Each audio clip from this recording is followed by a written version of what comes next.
Hey, this came from Bozeman, Montana. Well, I have to give you some Lost Whiskey ones. Sounds good. We got Lost Whiskey Glen Cairns coming. Nice. I can't. Hey, let's Sounds good to me. go. He's like 1 to 6 cases served out. So I was like, oh, give me like 4 cases. They get 12. Oh, we are already live. Oh, hey. We are live. Okay. That means, That we are. Thank you, Burn. Thank you, Burn. Waters? Yeah. We want to share a little bit, but This is a beautiful Wednesday. Hey, that it is. Amazing weather. It's hump day, folks. I have to agree. Such a beautiful Wednesday, and made even more special. With the special guest that we have right next to us. We're live.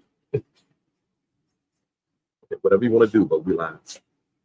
Sorry, folks, we're coming at you live. Sorry for the interruption. On this August 27th, we're starting over. Anna has some questions. Anna's doing her thing in the background. I tell you, we are working here at Chats. It's a beautiful day. The last week of August, and gosh, what a pleasure and an honor it is to be joined by none other than the great, the amazing Nick Cioffi right here next to us, owner of Lost Whiskey Club. Everybody, we've been loving their bourbons for a long time.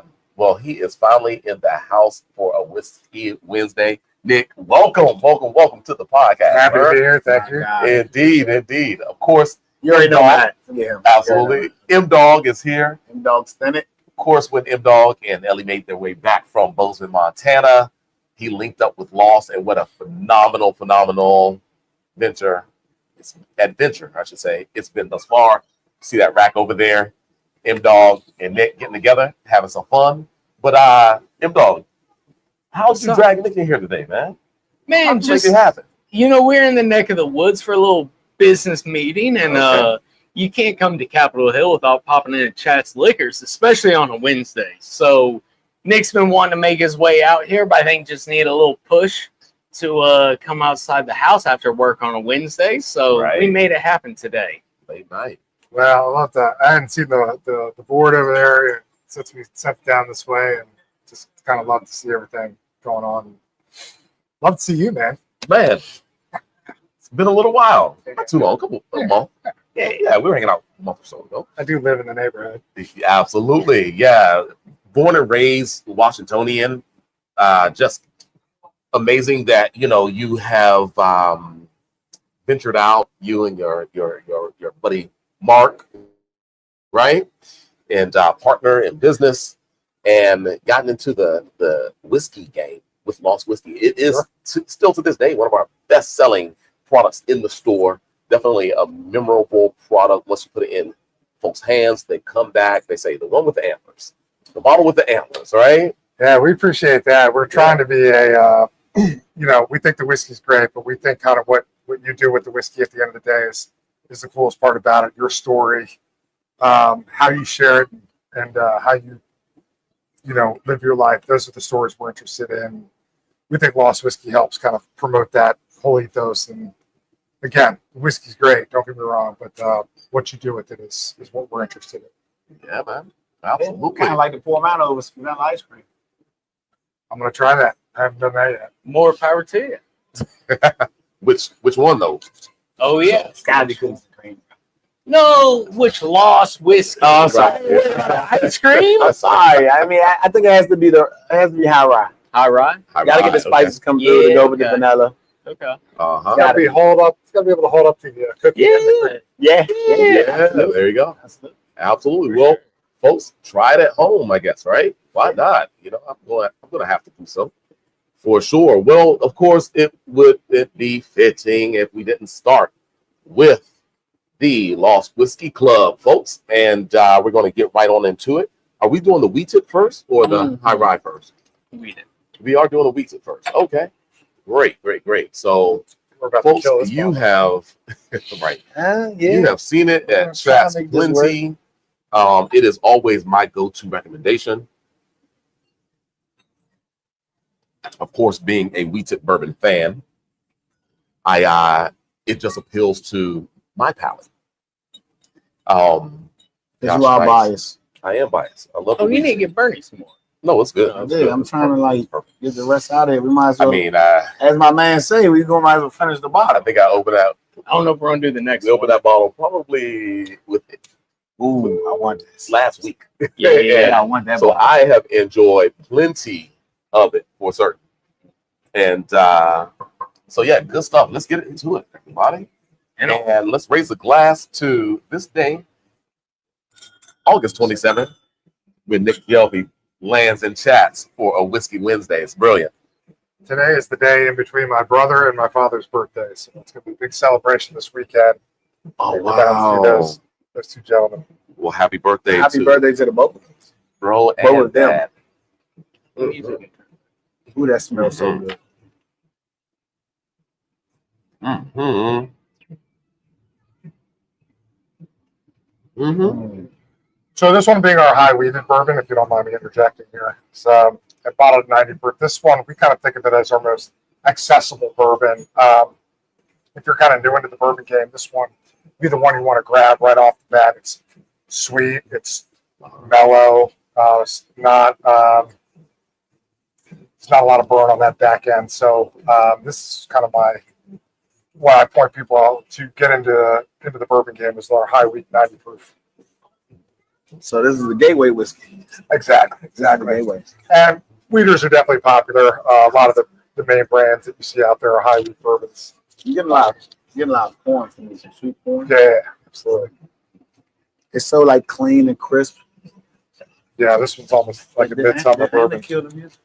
We got it. We got it. We're good. We're good. Mm-hmm. Yeah, so sorry if you hear the tunes in the background. I Folks. can't hear anything. Great. There we go. We got it all worked out. Here we did. We did. And we're back. Hey. So, Nick, you want to just lightly repeat what you just kind of said about this bottle? I know you hate doing that, but I do. Repeat. But no, so this is our high wheat single barrel straight bourbon, bottled at 90 proof. These are typically between a 5 to 6 year old bourbon at this point. And this one I always call kind of the intro to bourbon. This one's going to be, if you're not a big bourbon drinker, this is the one you're going to want to try first. It is sweeter, it is smoother, it's more mellow. It's not a lot of burn on the back end. But all the great flavors of a bourbon are there. And this one is always a go-to for us. And so you say we're up to about 5 to 6 years now? Yeah, about 5 or 6 years on age, depending on the bottle or the barrel. I'm not beholden to age statements. Like I've had 4 years that are better than 7 years. I've had some 7 years that are, better than 10 years. It's an age is just kind of gets you into the ballpark, and then you got to taste each barrel individually. So we only do single barrels, Yep. And I as never such, bought I lots. can. I've had 2 barrels sit on the rack, same age, same batch, and one is ready to go, and one needs 2 more years. And it's just whatever the barrel imports and whatever time does to it. It takes as long as it takes.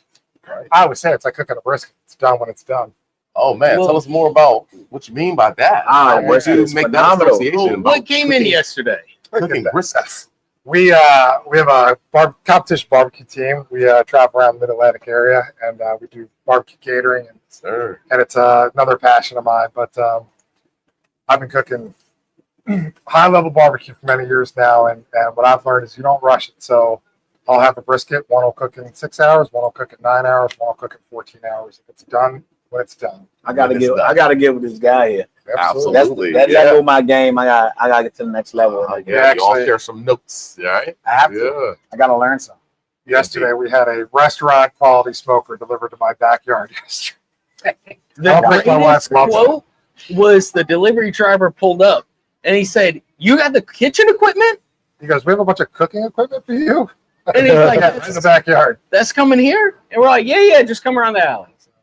But going back to the Lost Wheated, I think this one, what I love to say is this is the crowd pleaser. If you're going to an event or a party and maybe there's some whiskey people, maybe some people you don't know, this is just such a bottle that can bridge that gap of people who necessarily don't love bourbon or whiskey in general. They might still love this bottle, but it's also enough complexity and, nuanced flavors that a real intense whiskey lover still enjoys this bottle, and it's just such a great all-around bottle of whiskey. It's perfect for any occasion, and anyone can enjoy it. Sure. Absolutely. I agree totally, folks. And once again, it's one of my go-tos, my absolute go-tos. Whenever I'm out and about nowadays, shout out to Todd Schneider and Forger Wines, and now Spirits. He has a spirit in his portfolio, but he has been working hard between himself and this team here, working hard at getting products out into the marketplace. So at your various bars and restaurants, ask about Lost Whiskey Club, especially if you're in the DC, DMV area. Ask for Lost Whiskey Club. It's available, and it's delicious, especially for fans of Lost Whiskey. Come on, folks, get out there and make sure that your favorite quality bar and restaurant has some Lost on the bar for you. So good stuff. This was the Lost, of course, heavily wheated bourbon that we killed the bottle. I'm going to start with this rating. This gets a 7.5 from me all day, every day. I might even go 7.75. No, I think I need to raise it to 7.75. This is one of my favorite whiskeys. It's always a go-to, for sure. And we're talking about something that's super affordable, folks, and it over-delivers each and every time. 90 proof, so it's all year drinking. It never becomes overwhelming where you have a hard time drinking it when it's 80 degrees out, as it may have been today. Is it 80 today? Maybe I don't know. right? It's It's drinking so very well. And, the freshness factor is always a plus. And they aren't producing something and manipulating a whiskey. Single barrel every time. Gotta respect that, man.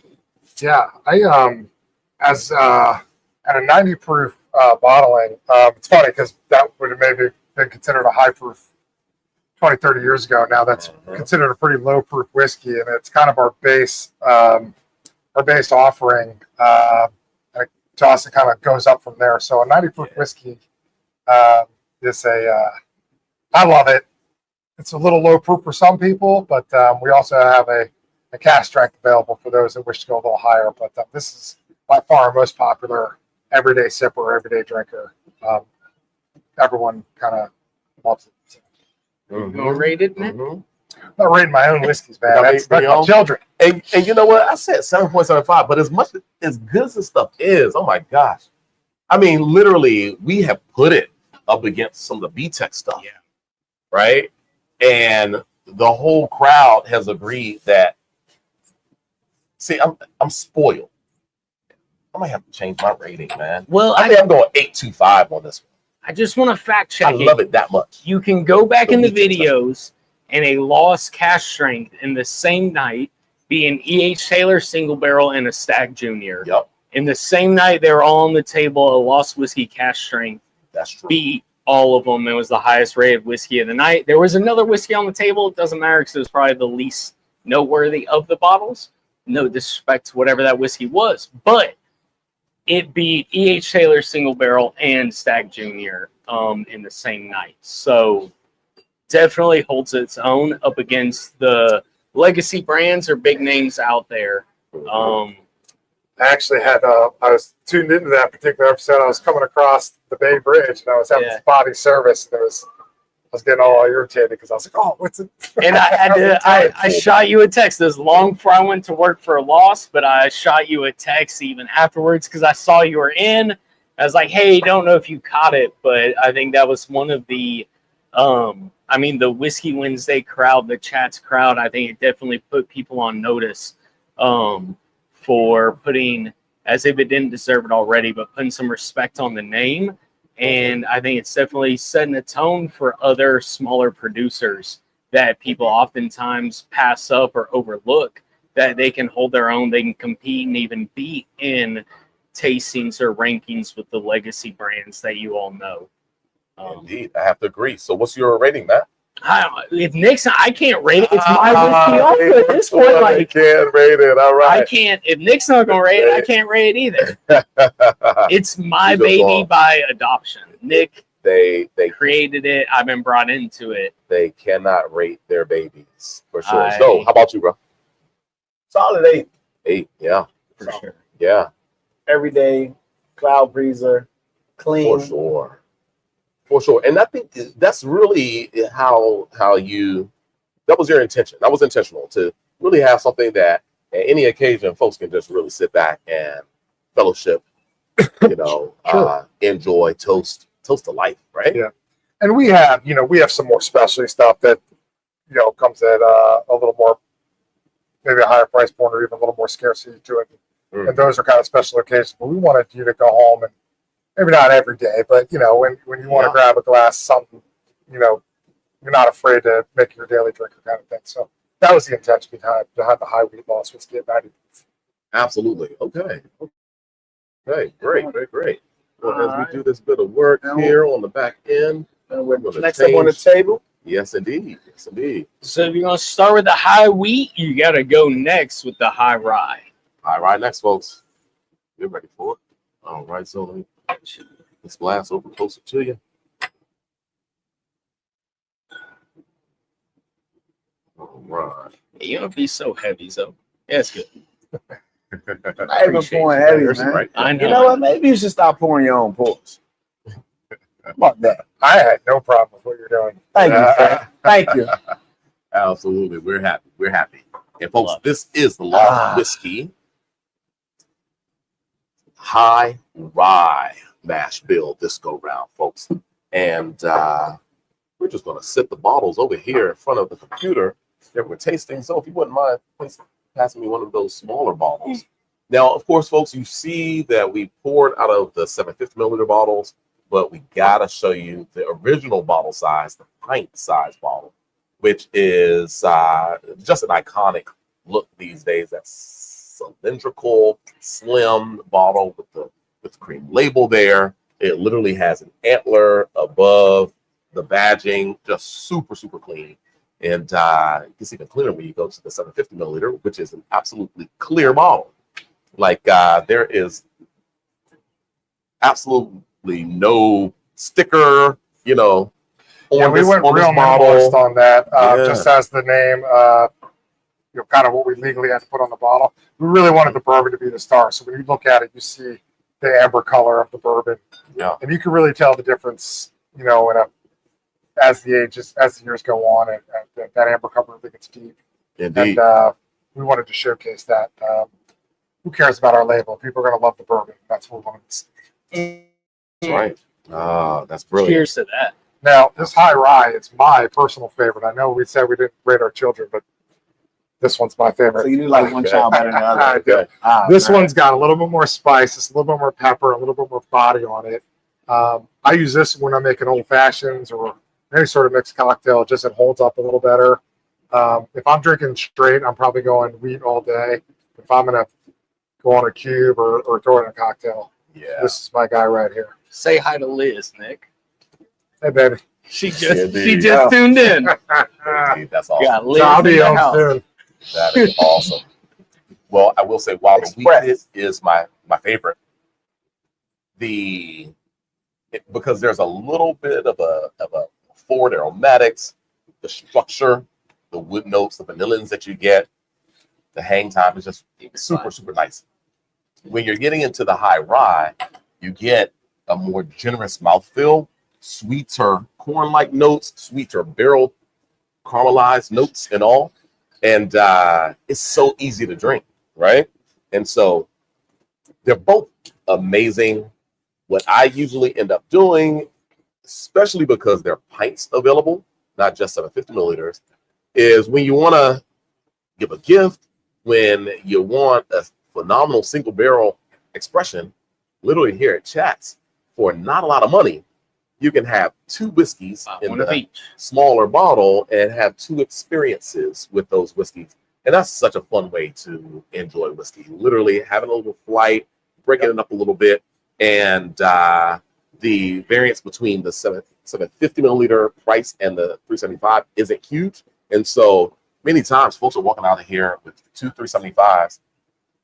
And more recently, a couple 750s on each site. They're like, oh, forget the 375s. we'll go ahead and invest in the larger format bottle. And compared to other single barrel expressions, especially in this in the age range, that 5-6 year, something that is single cask, so easy, great price point. You have 2 bottles instead of one of those B-Tech productions. You got 2 great bottles. So I love it as well.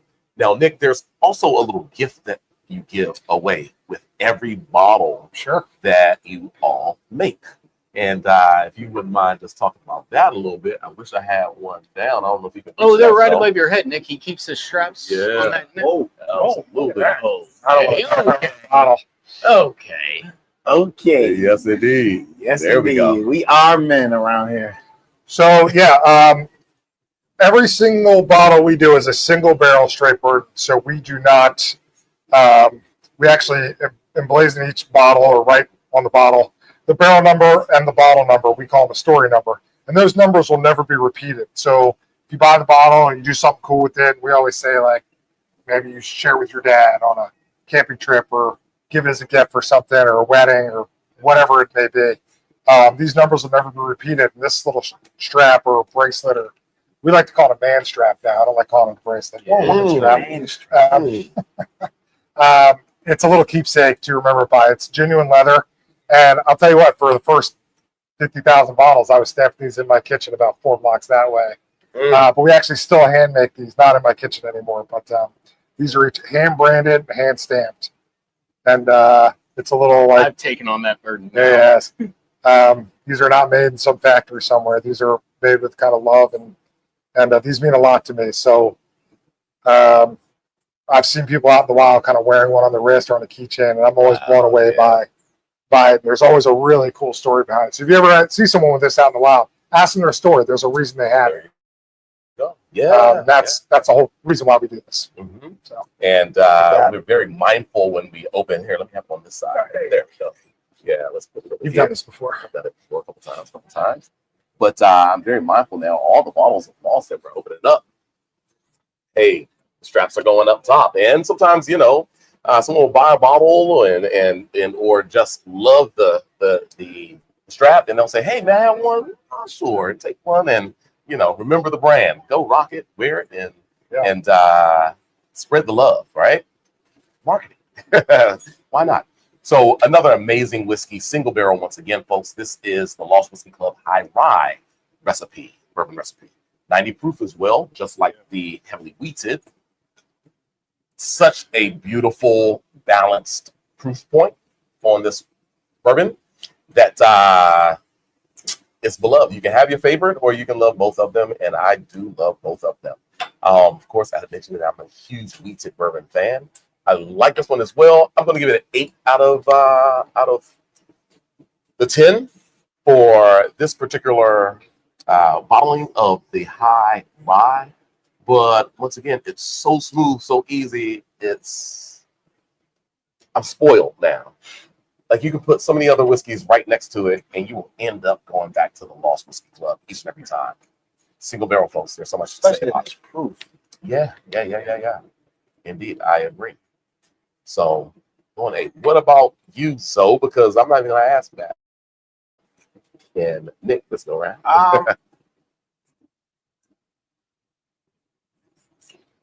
I like this more than I like the wheated. Okay. I mean, both at 90 proof. I think there's more structure and mouthfeel to the High-Rye. Depth of complexity for the taste. And I feel like in a good way, I'm getting more intensities from the spirit note in a good way. The wheated was good, but it was like you said, it was like intro to people who don't drink bourbon. So the 90 carried really smooth, but this 90 had a little elevation in a good way. So I like this. Fair enough. We're going to put that on the website. That's right. Well, that was kind of the point. We wanted to have 2 different mash bills to kind of run the gamut. Some people like it really sweeter and milder, smoother, and then some people want a little more complexity, a little more depth to it. That's the reason we did the 2 mash bills. That was an 8, so was it? No? Yeah. That was an 8. I thought he said 9. No, it's fine. I thought he said 9 as well. 9.5. Absolutely. Well, folks, there you have it for the Lost Whiskey Club High-Rye. It's 90 proof single barrel bourbon whiskey, folks. Both so and I give it 8. Matt didn't give it a score. He's a fan, though, of course. He works for the company. They pay him. That's great. But also, we've been drinking these whiskeys way before he worked for the company, and they've always been great. Nick won't score them, but you heard him say it is his favorite, for sure. So what an honor and a pleasure to be sipping these whiskeys on Whiskey Wednesday with the founder right here. I remember when you came in with barrel number 1. I still have that. Wow, here. yep. Sure, yeah. Barrel number 1, barrel number 3. He's so privileged. There should be some barrel number 2. That was years ago, man. Well, we actually came in and I introduced myself to you. We hadn't even bottled anything yet. We were still aging. Mm-hmm. And I just explained kind of our concept and our ethos. You were like, second you get into a bottle, come find me and we'll taste it. And you were, I believe, the first stop we came to. Nice. And it's kind of grown from there. So you're one of our original believers and supporters, and appreciate that. Hey, man, it's been my pleasure. It's absolutely been my pleasure. What an amazing product it is. We stand by it.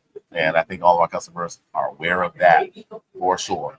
Well, we're going to be moving on soon, folks, but I need to just check something out. It looks like Instagram is having a little issue here, as Instagram has had in the past. I don't know. What's up, Instagram? What's going on? It looks like we may still be doing a little something, but there is quite the lag. Lost Whiskey Life. LWW. Yeah. I like that, man. Indeed. Yes, indeed. Tell her she got to put D in front of her. She's still on? Well, it seems like it looks like the Instagram is frozen. So everybody on Facebook and on YouTube, appreciate you all hanging in there while we just look at the stream and figure out if this thing is going to link back up. In the meanwhile, I guess all my Instagram people can go follow us on YouTube. Everybody's YouTube. Absolutely. Yeah, please go to Chats Liquors on YouTube to follow us. And once again, people on Instagram, they probably aren't hearing this right now. So sorry about that, folks. We are going to remove the Instagram for a moment, and we're going to try to hop back in here with it. And we are going to hope that we are successful. And it's a big hope, but just bear with us one moment, everybody. Absolutely. Well, I'm happy you're here tonight, Nick. Well, I appreciate it. Because in the midst of me having fun in this whiskey journey, there's certain people, I won't say their names or point directly, over there off camera, who in the midst of my journey with staves and having fun and learning levels of concentration and stave aging. Sure. There's a lot of things I like or think they're good, and the guy I won't point at will say, no, this isn't good. But because you started and believing in yourself, I know that you'll give me some type of leeway with this experiment that's on the table. Oh, this one coming up? Yes. Okay. Yeah. I'll get some type of leeway and love. That guy has no love. He's cold. He's a hard one to win over, man. He's cold, yo. Yeah, a little bit. All right. Well, it looks like we are back on the live on Instagram. So once again, we do apologize for the technical difficulties with Instagram, but we will get back to it and keep moving while we wait on that. Memento. Yo. So of course, Matt is going to come back in, hop back on this live, and we're gonna make it happen. We are open for business, folks. We are serving the customers and community while we're doing this live. I need this All new right, come on in here. What's up? What are we drinking? All right, so we're gonna go to the barrel stave. I don't want you tell us what it is. What did I say? He didn't even hear me, We're right? going in with an open mind. Okay, great. Pour it up, Zoe. But what did I say? I know what you said. You heard what he said? Yeah, right? Don't worry about it. Okay. Tell us what you have when we're tasting, and we'll go. So this is Florida. Why you rushing me? I don't like your energy when you rush me. It looks good. Bernie picked a perfect time to. Oh, okay. So this is Not gonna do anything. yeah. Sit down before for you No, don't know myself. trying to kill you something. No, he's coming home to his wife. Oh, why is he? Okay. So Let me. this is reused staves. So I blended in 2 other whiskeys. And I learned while I'm blending that I get better flavors and mildness with those flavors when I reuse them. So I use these 3 staves first. What are and I you never naming blend this, though? This is Weller Ranch. What? Weller.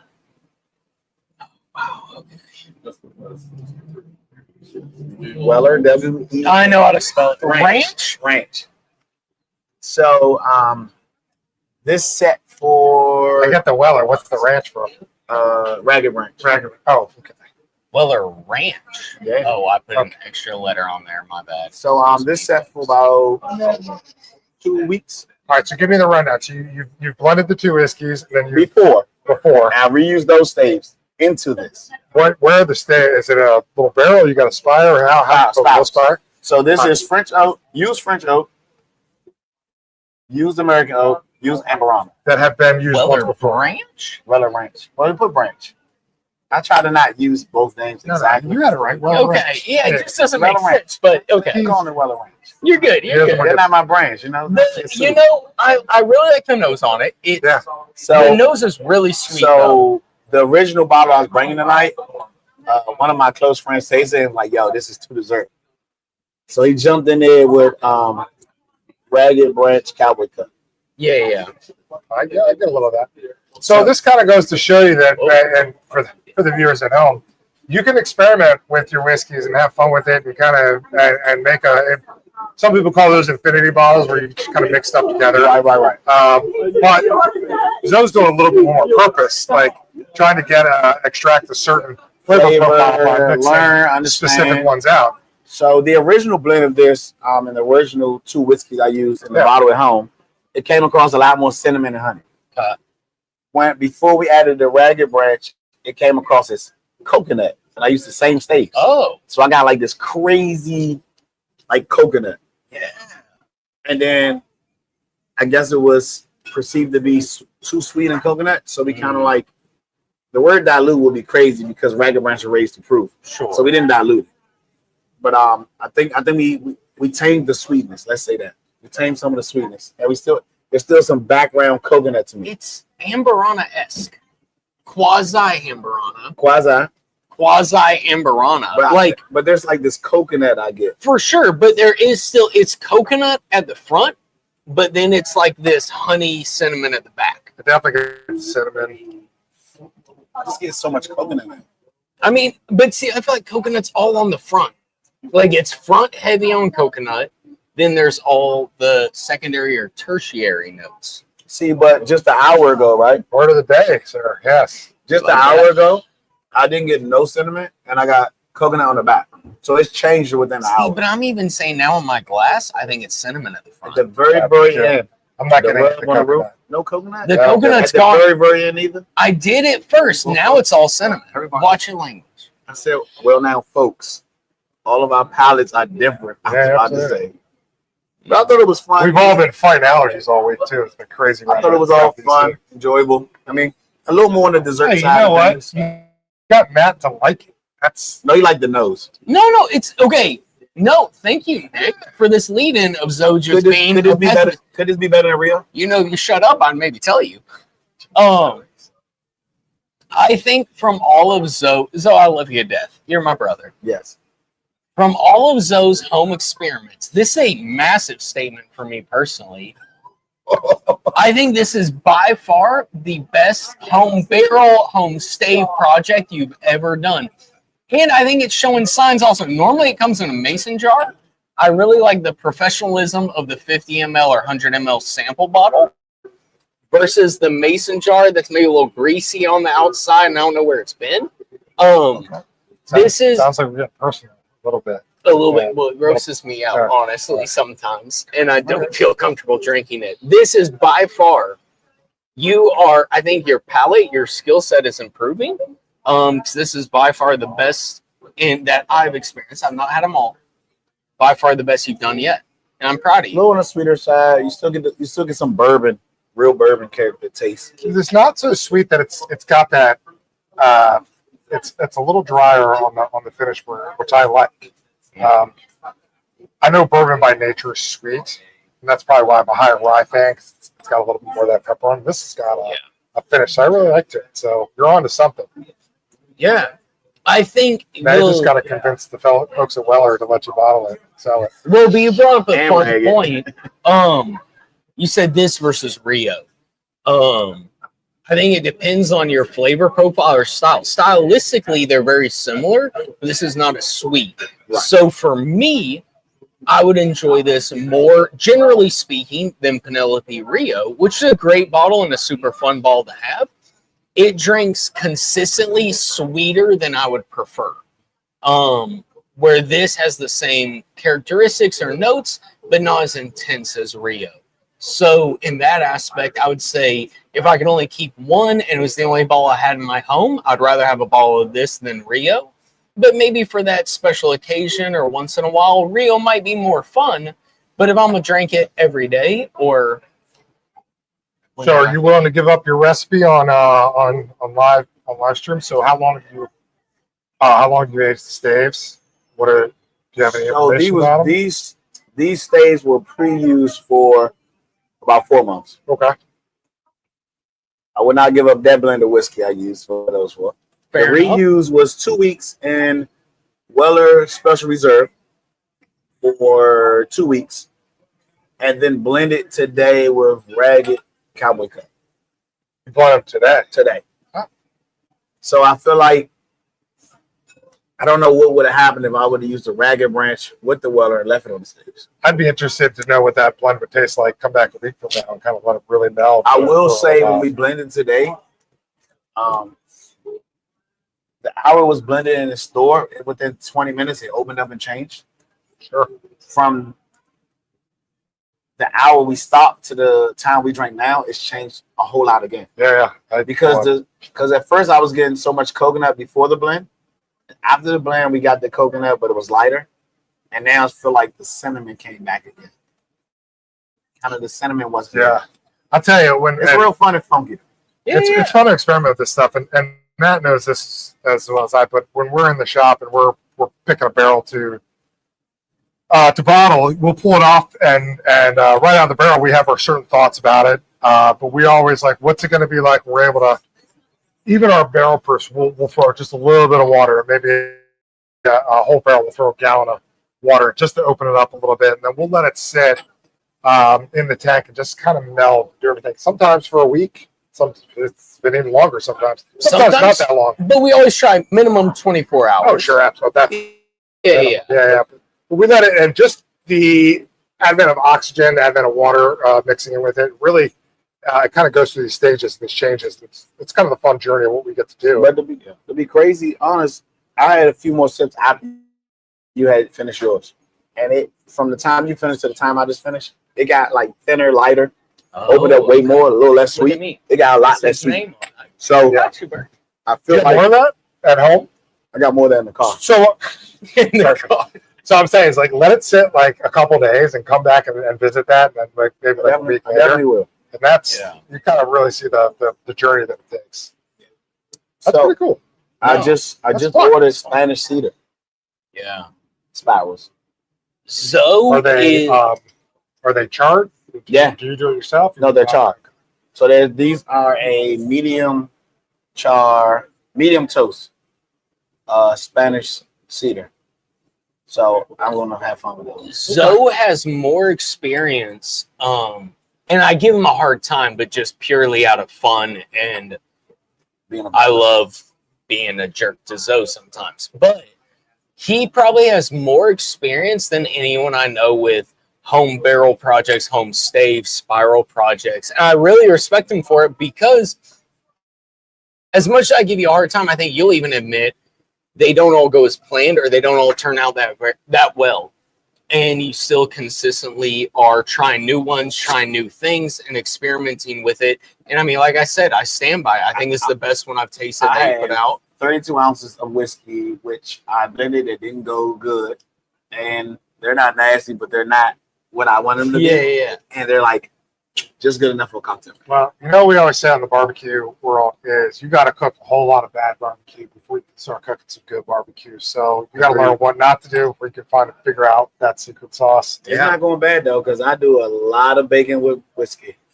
Oh, this man, you know what he loves to do? He loves to throw a little whiskey in a barbecue sauce. Barbecue sauce, cornbread. And he's a big Hogs Blues barbecue guy. Yeah. Blue I Hogs. love Blue Hogs. Yeah, you know, I actually done some competition with them boys. They make a good sauce. I've used them myself. I gotta send some cornbread down for your brisket. Oh hell yeah! We got to bring some brisket over here to the old whiskey. That's it. The last brisket I had from you, like within a month, I said it was crazy good. And I said he didn't like this because it didn't come out good. Yeah. Said, where's the rest? Because Yeah. he is crazy. I'm almost more discerning about my brisket than I am the whiskey, but it's all right. It's okay because I'm more discerning about the whiskey than I am the brisket. So it all That works brisket out. was phenomenal. Thank you. I appreciate that. And I gotta say cornbread. So honey bourbon brown sugar cornbread down. Yeah. You might talk yourself into a job as a sous chef on some of these.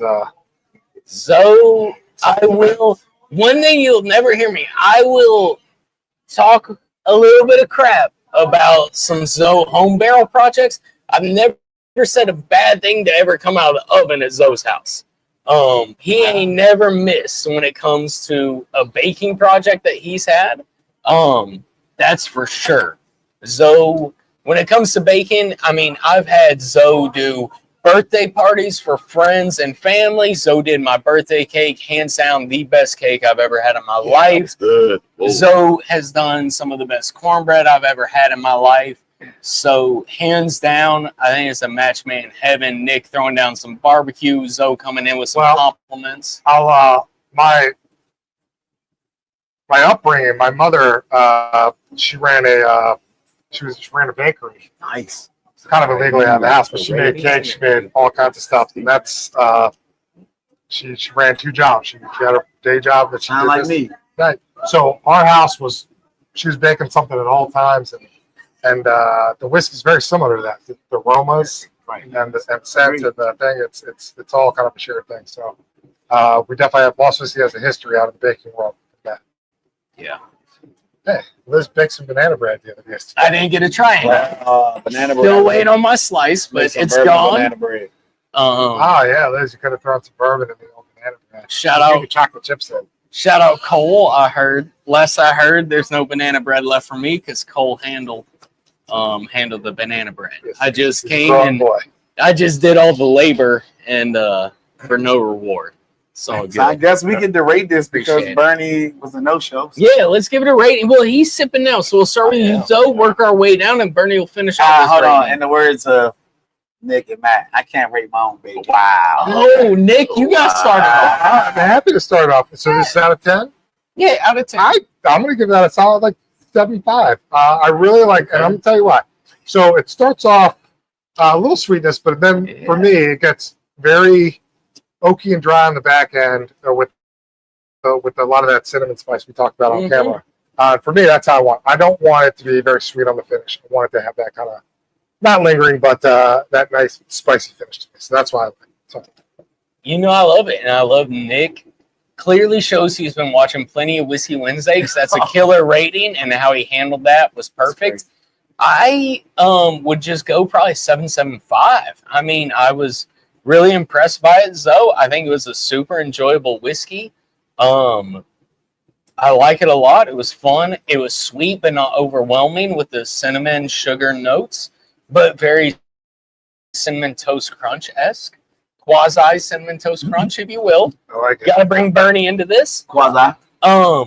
I think it was great. I really, honestly, I'm very impressed though. 7.75. I like it at that. Said Bernie's nose. Well, he didn't nose it, so Well, he just drank he it. just threw it back. Bernie's trying to relive his college days. It was Just good throw it going back too. Absolutely. Whoa. Oh, I'm gonna look away. Some college days. Okay. Hey, Zoe's always onto something, whether it's baking, blending these fun whiskeys, staving them, so forth and so on. His passion just shines through. He's enthusiastic about it, and he delivers something that we want to sip a little bit more of. So, with that said, man, I think I'm going 7.75. Yeah, I'm going 7.75. in case you're wondering, that means you were wrong because we agreed and you were wrong. Yeah, they always throw me under the bus. So, I couldn't rate it higher. It's only Fine. fair, but you didn't rate yours. What do you mean? Well, what did Bernie give mine? 2.25. Oh, I thought Bernie was biased, but you are the new biased guy around. I just got to make it fair. It's a Whiskey Wednesday. This is how I treat Zoe. This is how I treat anybody else. Doesn't matter that you're my boss. I'm going to treat you the same way. Wow, I'll nice. deal with it tomorrow when I clock in. It's a beautiful thing. So that's Zoe's Weller Ranch. Weller Ranch. There you go. What proof is it? It Unknown. remains to be seen. I don't What know. was the Ragged Branch proof? It is a I know one it was special reserves. Yeah, what, right, 90? right. 90 and Ragged Branch is 100. So we're clocking 100, probably okay. about. If you did equal We parts, went, up a little, we 95. went up a little bit, about 95. If you did equal parts, we'll That's call it fine. 95. 95. Okay. All right. Well, it was delicious. Carried a Nick lot gave of it a complexity. 7.5. Matt and I gave it a 7.75. Zoe didn't rate it because it's his baby. Oh, that's you all you, sir. First crack. Whiskey Wednesday. Distillery only release. Yeah, you gotta open that. Hey. Roll up. Are we on Well, you this? got to take the There we go. seal Yeah, off we're on- first. we're We're on just that. go rip it. You're on I'm that. not wearing glasses, so I can't even tell what's going on. I'm at this age now, folks. Strap right Am I cool to there. open this? Yes, sir. You are the And guest. so move that red container over. That box. Yeah, move that out of the shop, please. Thank you. I mean, first, just look at that color. I don't know if you can see that on camera. This is deep, dark amber. That's pretty awesome. I was excited about that. Yeah. We're calling this the 117 series, the 1910 Extra Old. Old Forester 117 series 1910 extra old. So Old Forester, obviously their 117 series is their distillery only release series of bottles. They are released in a 375 milliliter bottle. And you all know Old Forester 1910. It is a shelf staple for Old Forester. This is in their special distillery only release bottles, extra old 1910 from Old Forester. That's what's Hey, good. Bernie, don't block the Lost logo. Yeah, right? Exactly. I brought that sticker to him going there. Look at that. Look at that. That smells good. I get some bright fruity cherry on there. So what Oh, was the yeah. proof on it? No, I did. 93? 93, yeah. Some plum, like between cherry Oh, and yeah, plum. absolutely. The You're only spot on, Zoe. You should have him on He every. is. Look He at is. that. Almost like he is. Yeah. Almost like he was one of the guys who helped found Whiskey Yeah. Wednesday. You're not gonna ever. I'll never say a bad word about Old Forester. They've been consistent. I really, in fact, our 10-year double barrel was we aged them for 5 years in used Old Forester barrels Yeah. at the time, and that was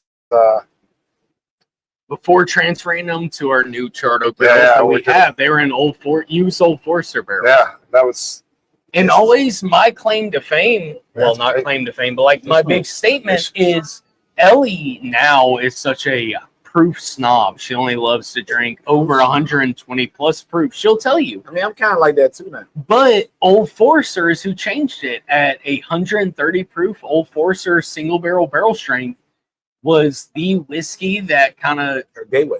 that was her gateway drug, gateway whiskey. Wow. And now, I mean, you're hard pressed to get that woman to drink something under 110 proof. And Old Forester is to blame with an Yeah, Old like Forester single barrel. crazy whiskey cherry on it. oh, absolutely. Not just Cherry, the Cherry, cherry, it's like a cherry bomb. Maybe not just cherry, but like whiskey That's what I cherry. Like, say. But we have The High-Rye single barrel we did recently that we felt similar. It was so cherry heavy. But I mean, I love whiskeys like that. Absolutely.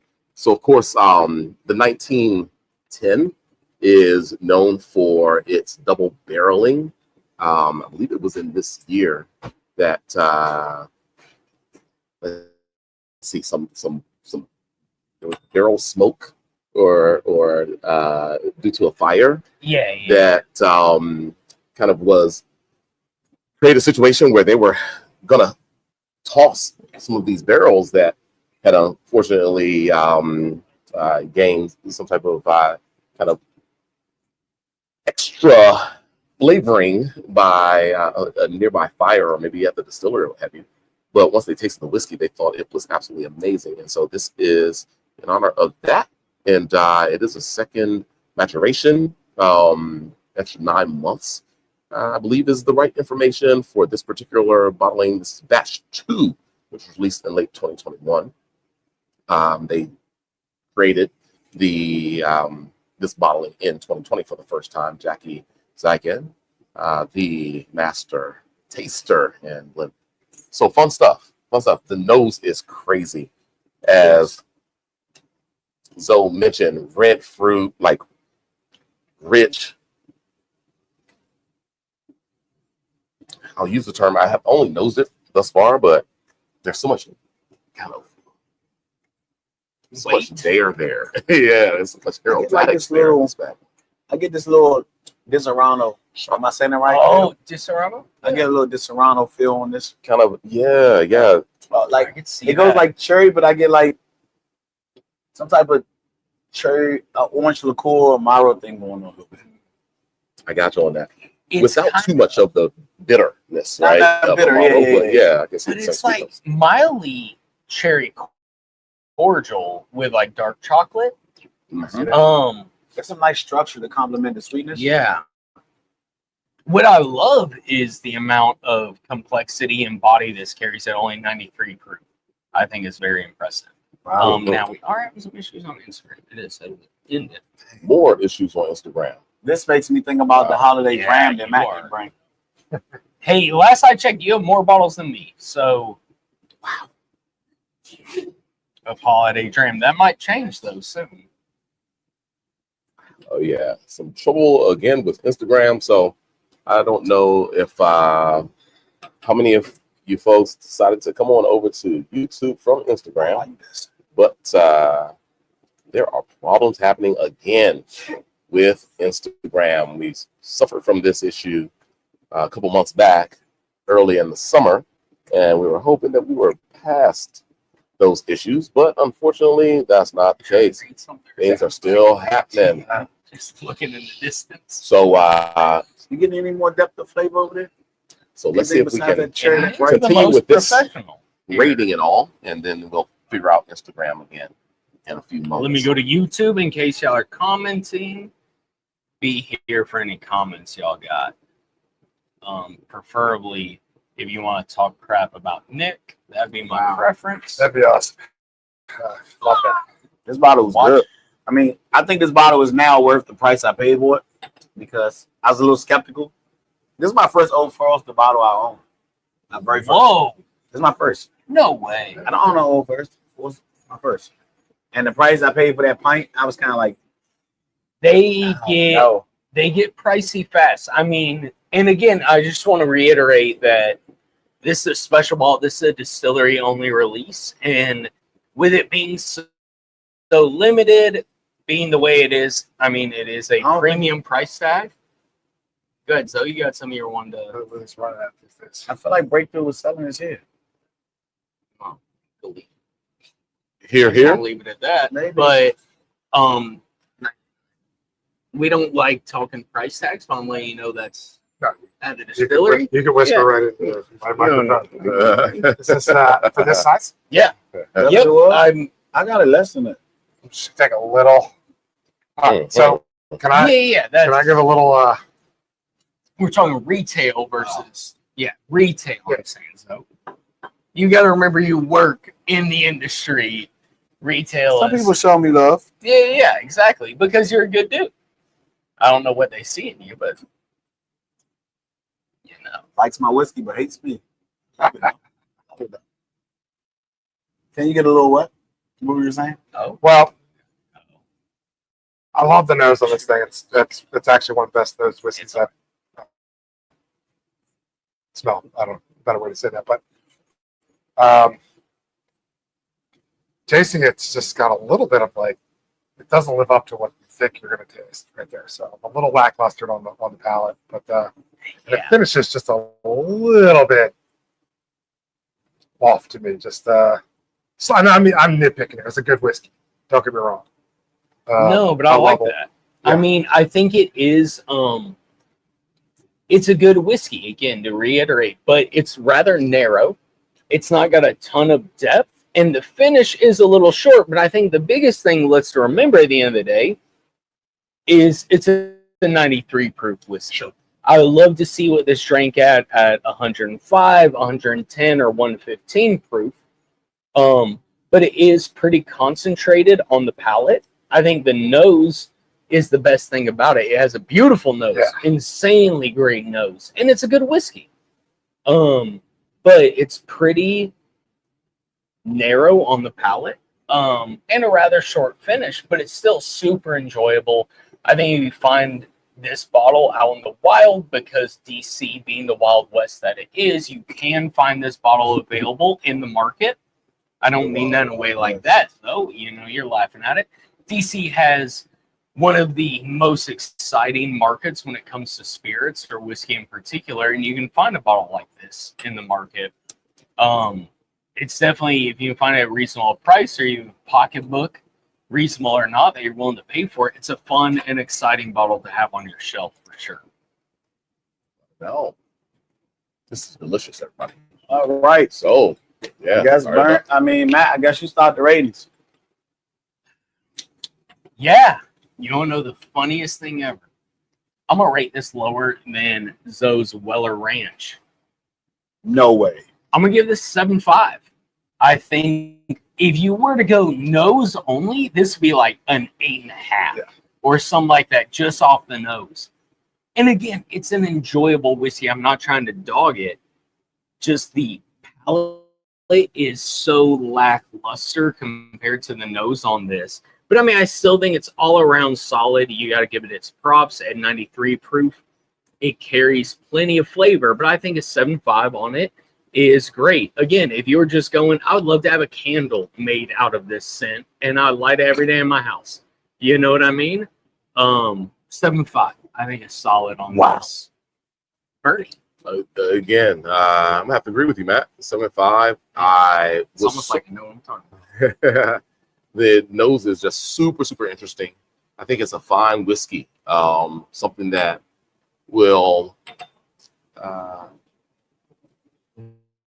be a product that if you have it, if you collected it, if you go to the distillery, it's something that you want to have in your warehouse, on your bar and all. But agreeing that at 93 proof points, it is right. There's a little less going on the palate that keeps me engaged, flavor wise and almost spirit.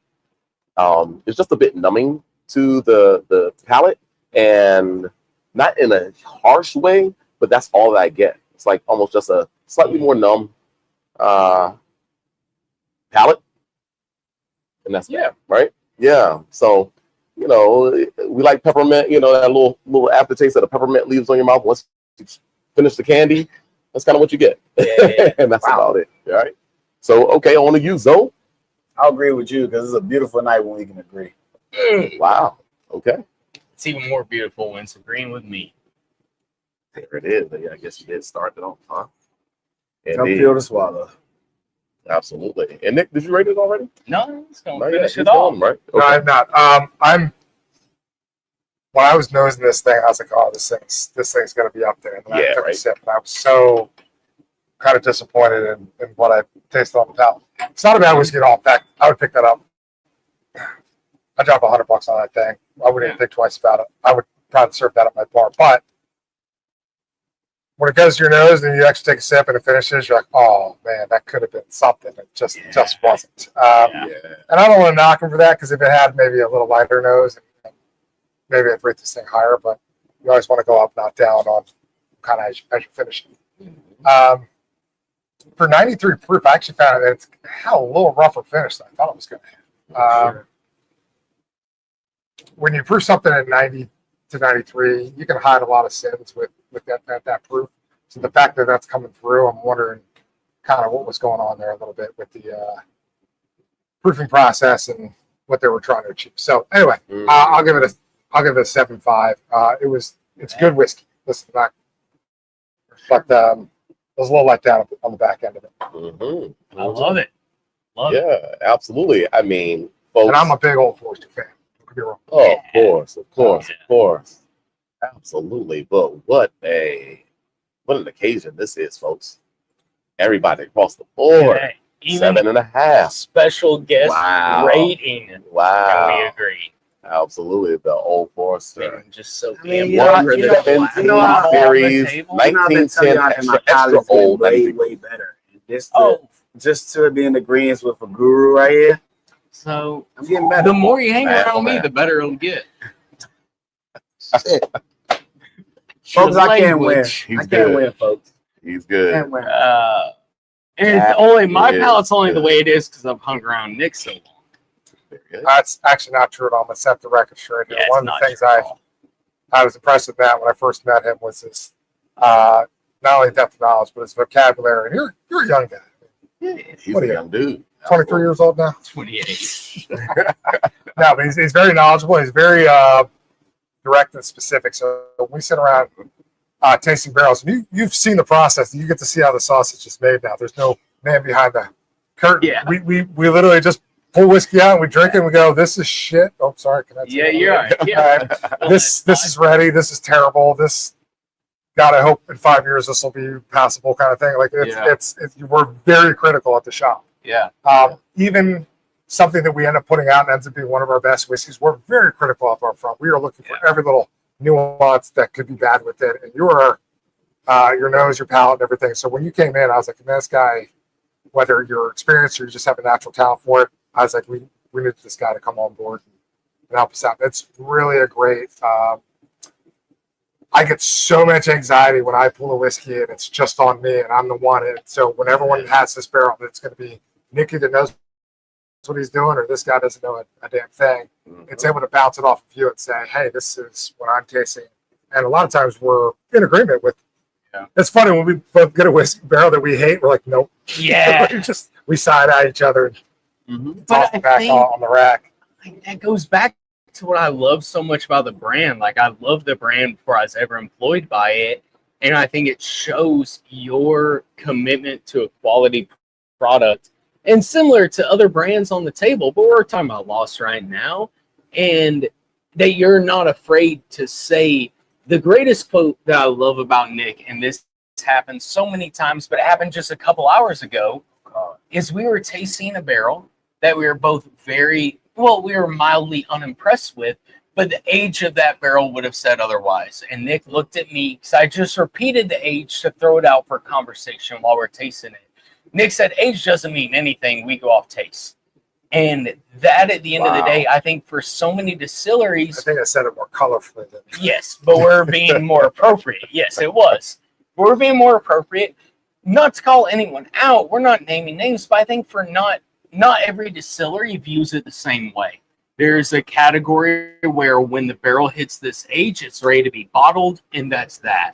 And I love to be like, this was a barrel that honestly was more than past the age to be bottled, but to be able to look at you and we were in agreement that I didn't want to bottle or sell this. Both of us were, but just to hear the owner, to hear you tasting it and say age doesn't mean a thing, we go off flavor. I think it goes back to, at the end of the day, nothing else matters except putting out the best product that we can for people to buy. Right, and I think that's a lot of people ask us about age statements, and we do age state one with the 10-year. That's kind of a special product, but I really hate age stating bourbons. I've had some 15-year bourbons that are just over oaked and awful, and just because it has a higher number on it it doesn't mean anything to me. Some of the best bourbons I've ever had have been between like 6 to 8 years old. And I think there's a sweet spot for it. And I think, unfortunately, the bourbon industry has fallen prey to the Scotch where you need to age things for 15 and 20 years. These things are usually a much lighter charred or used barrels. And I beg people to get away from age statements and just when it's ready, it's ready. Sometimes it's ready at 5 years. Sometimes it takes 7 years. It is what it is. So that's how we're going to do it. I will try to stay away from age statements, not because I'm trying to sell you a cheaper product, a 4 year or 3.5 or anything like that. Just, I don't want to be beholden to that. I want it when it's ready, it's ready. And that's when it's going to go out. Yeah. So, Yeah. Absolutely. Yeah. Well, that's what you can always rely on and count on from Lost Whiskey Club is that you're going to have a whiskey that in that bottle. I've gone from bottle or barrel, I should say, number 1 all the way up to barrel number, I think, 133. Well, Now, we're at 139. 139. yeah, and that's not including, we've done some special barrel picks, so we're probably closer to 145, 150. Yeah, Okay. we're pushing 150, but as far as the numbered open to the public, 139 is what we're up to. Well, we kind of love that. We love being in that kind of wheel. Like, we're not producing more than 40 barrels a year in bottling, and anything beyond that starts to get just a production line, and it kind of loses the fun of it. So, not saying we won't ever do that, but for right now, that's kind of right in our wheelhouse where I can put out a really nice product that I've known, Matt knows, Mark knows, that we all like it, and we've kind of put our blood, sweat, and tears behind it. Anyway, enough about me. Let's get to the next one. Hey, folks. Go ahead, Matt. Cioffi's in the Take it house. away, sir. Middle of the line. Of Lost Whiskey Club. What a fun evening These this colors has are been getting thus great far. as we go. I think this bottle was open. And I get to the distillers talk behind the scenes. Distillers talk. Peerless always kills it on the color of their product. I didn't need to cut you off, so my bad. Go good. No, that's all I have to say. This bottle was opened by about maybe 4 weeks ago. Okay. I've known from personal experience, I love Peerless when Peerless breathes.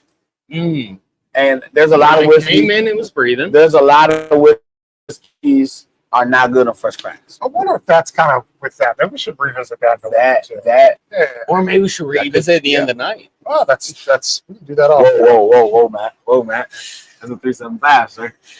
But no. So this has been open for a little while. My first Peerless was batch Series 4 toasted. And I drank it and I was like, no, this is hot. I'm not getting no toasted. That's when I first got into knowing what toasted was and the flavors it delivered. And I was like, no, this doesn't give me anything.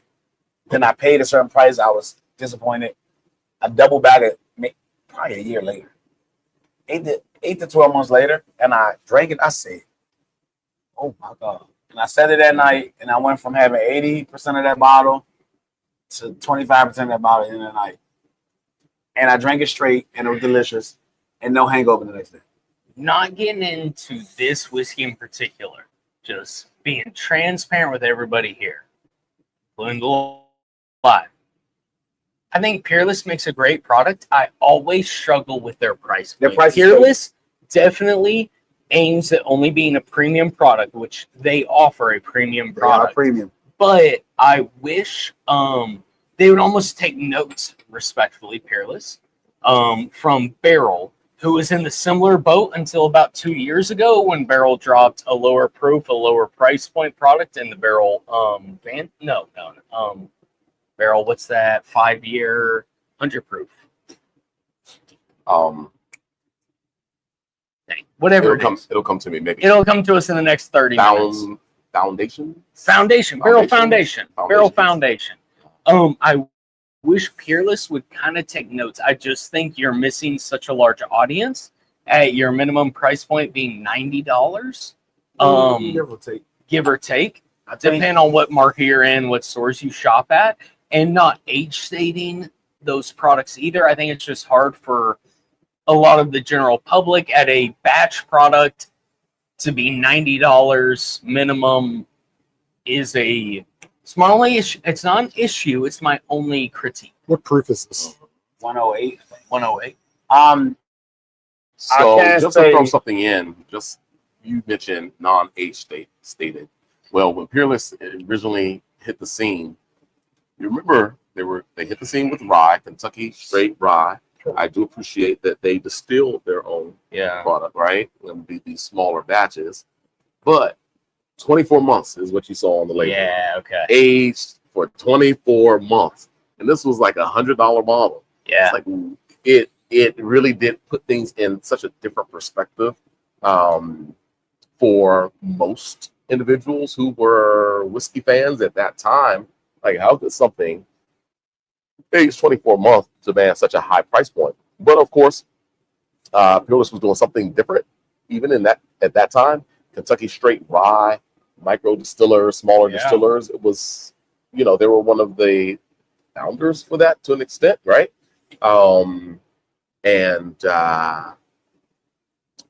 They're still around today making bourbon. They weren't ruffling any feathers by coming into Kentucky and making rye initially, but now they're into bourbon, and it's one of those things where we're assessed, and the criticism is correct. Like, paying a hefty dollar for these, they're now potentially older in the 4 to 6 range. I'm getting a bit of information. I see them all, but sorry, you got it. Yeah, something that certainly does give you all the color, kind of the extraction of barrel that would certainly make you assume, oh wow, we're in for something quite dynamic, especially at the proof point of the 108.4. There was, but let's see if it really does deliver. A $30 difference between the bourbon and the rye. The $30 price point difference between the bourbon and the rye. And I always love to give credit Bourbon was where lower. Yeah, Bourbon is less expensive. $30. Right. credit where credit is due. The owner of Peerless, genuinely good guy. I've been able to interact with him when I was out in Montana. Him and the owner of the distillery out there are friends, and I genuinely appreciate him. Corky Taylor. Okay. I believe, I wasn't sure because it was always just something Peerless. Okay. In the contact, but genuinely good guy. I think he is a steward of the whiskey industry in America. I want to give flowers where flowers are due, and also can't wait to get in next to Stranahan's because even more personal with my experience in learning to distill and work in the whiskey industry. So a little sentimental to me to be sitting here with the biggest influence in me wanting to get in the whiskey industry between Nick and Bernie, and then the two guys who would be secondary and tertiary in my whiskey experience. It kind of comes full circle on this one night that was completely unplanned and unanticipated. Those are the best nights. Yeah, So does that make me quasi fourth? yeah, quasi fourth is though. That makes me quasi fourth. It does. It At least does. I'm on the list, folks. And I appreciate Love it. I made the cut. Top 5. You're top 5. Hey, Go a step further. top 5, dead or alive. Mm-hmm. That's what they say. There it is. I like the nose blew off some of the ethanol and the spirit on the nose since the first crack, because you didn't have it when I first opened it, y'all three. Mm-hmm. I like the flavors delivering on the palate, but I still drink it too hot for one of them. It drinks. I think it needs to breathe some more. It drinks really hot for 108, but not to the point of blowing out your palate or ruining it. I mean, Right. It's still an enjoyable whiskey, It just drinks so but hot. if I drink this blind, I would maybe guess this was in the 130s. I would say 120s, or even if you told me 117. 117. That's very specific. Yeah, that's oddly specific. No, you're absolutely right. That's why I was asking the proof on this thing. And this is my first foray into Peerless. Never had it in a product before. Not any reason, just haven't come across or anything. Mm-hmm. And Matt knows this about me. I have a very big aversion to over oaked whiskeys. This is the double oaked. Double oaked, and both are brand new oak casks, is what it says on the label there. So this is right at the limit of where I would, and I very much actually enjoy this whiskey, this bourbon. Mm-hmm. One day longer, it's almost too much oak for me. This is right at the limit of where, but it is. It's drinking just a little bit hot for 108. But I think if you threw like this with a cube in a glass, Sure. man, that'd be right in the wheelhouse. That's what I'm saying. What I So, like. this has been open for what, about a month now? Okay. Maybe a month and a week. So as I said, I went back So that's 8 about to right. 12 months later. Yeah. So I feel like 8 to 12 months later, I think this is going to be in a spot where it's just. And I don't want people to discount that. A lot of people think whiskey is not affected by the atmosphere, air. We always say water is to whiskey what air is to wine, but whiskey is affected by air. When you crack it, it will breathe. It will change over that time period. So you can't just leave a bottle of whiskey for years on end. Right. I think it's going to be the same. Yeah, it's not. The atmosphere, the air, it will change it. It will mellow it out. And that's why a lot of people, and we're all in bourbon groups, whether we want to admit it or not, we are. And the biggest thing that they say is, oh, I cracked this. I hated it. I thought it was a drain pour. I came back 3 months later, visited, and I really like this. Like, you got to give it a second. You got to give it a chance to breathe. It does. Yeah. It absolutely makes a difference. Mm-hmm. I always go back to, and it's funny to talk about this with Zoe being here, who is probably the biggest Eagle Rare fan of anyone I know. My first experience with Eagle Rare, came across it, super great price point, never had it before in my life, bought a bottle, took it home, cracked it open, was so unimpressed. I was almost mad that I spent the money on it, and I got it at a crazy price point. Came back to it a month or two later, and I think I killed the bottle in like 3 days because of how much different it drank. And I remember telling Ellie, I was like, I'm going to throw this in like whiskey and Coke or something because I didn't even like it. That's how I felt about my first Peerless bottle. Yeah, okay. And then when I doubled back 8 months later, I was like, oh my God. And I sat there by myself, cocktail glass on the cocktail glass, straight, no ice. And I'm holding on to this much now. So this isn't age dated, you said, right? But do you know approximately, is it probably a 4 or 5? 4 to 6 from the internet as we gather. But it's always hard. I mean, kind of like you said, with it being a double new charred oak barrel, I think that's always not in a bad way. It's a slippery slope, meaning the sense of it's a fine line to draw when you do double new charred oak barrel, how much color, flavor, and intensity of the oak you get when it's a new oak barrel. Sure.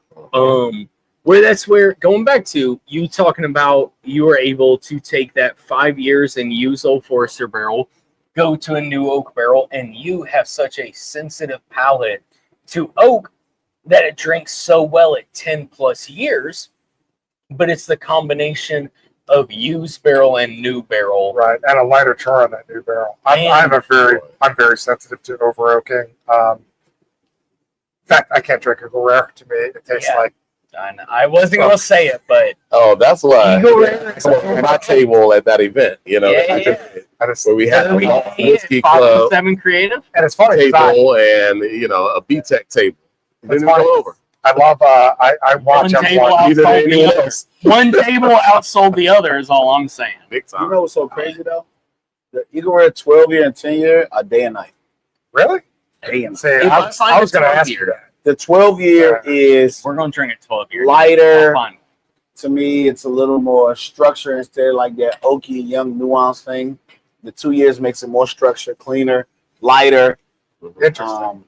It's day and night because I am an Eagle Rare fan. Sorry, I don't like. That's what I was going to say. Is everyone around me loves it? And I was like, well, it must be me. I do not. I'm not a big Blast fan. I didn't know that. I gave Mike an Eagle Rare as a gift, and I didn't know that he did not like it. I think it's still sitting in his house unopened from 3 years ago. When I first drank the 12-year, it was when I'm used I didn't know that. Eagle Rare. Sure. So I was like, nah, I don't like this. So then we double back like 30, 40 minutes later, and I was like, you know what? 12 years better than 10. But an interesting take on that, where I think a lot of people maybe don't talk about this. Not that it should be talked about a lot, but I think it's a fun point being in the industry. Buffalo Trace.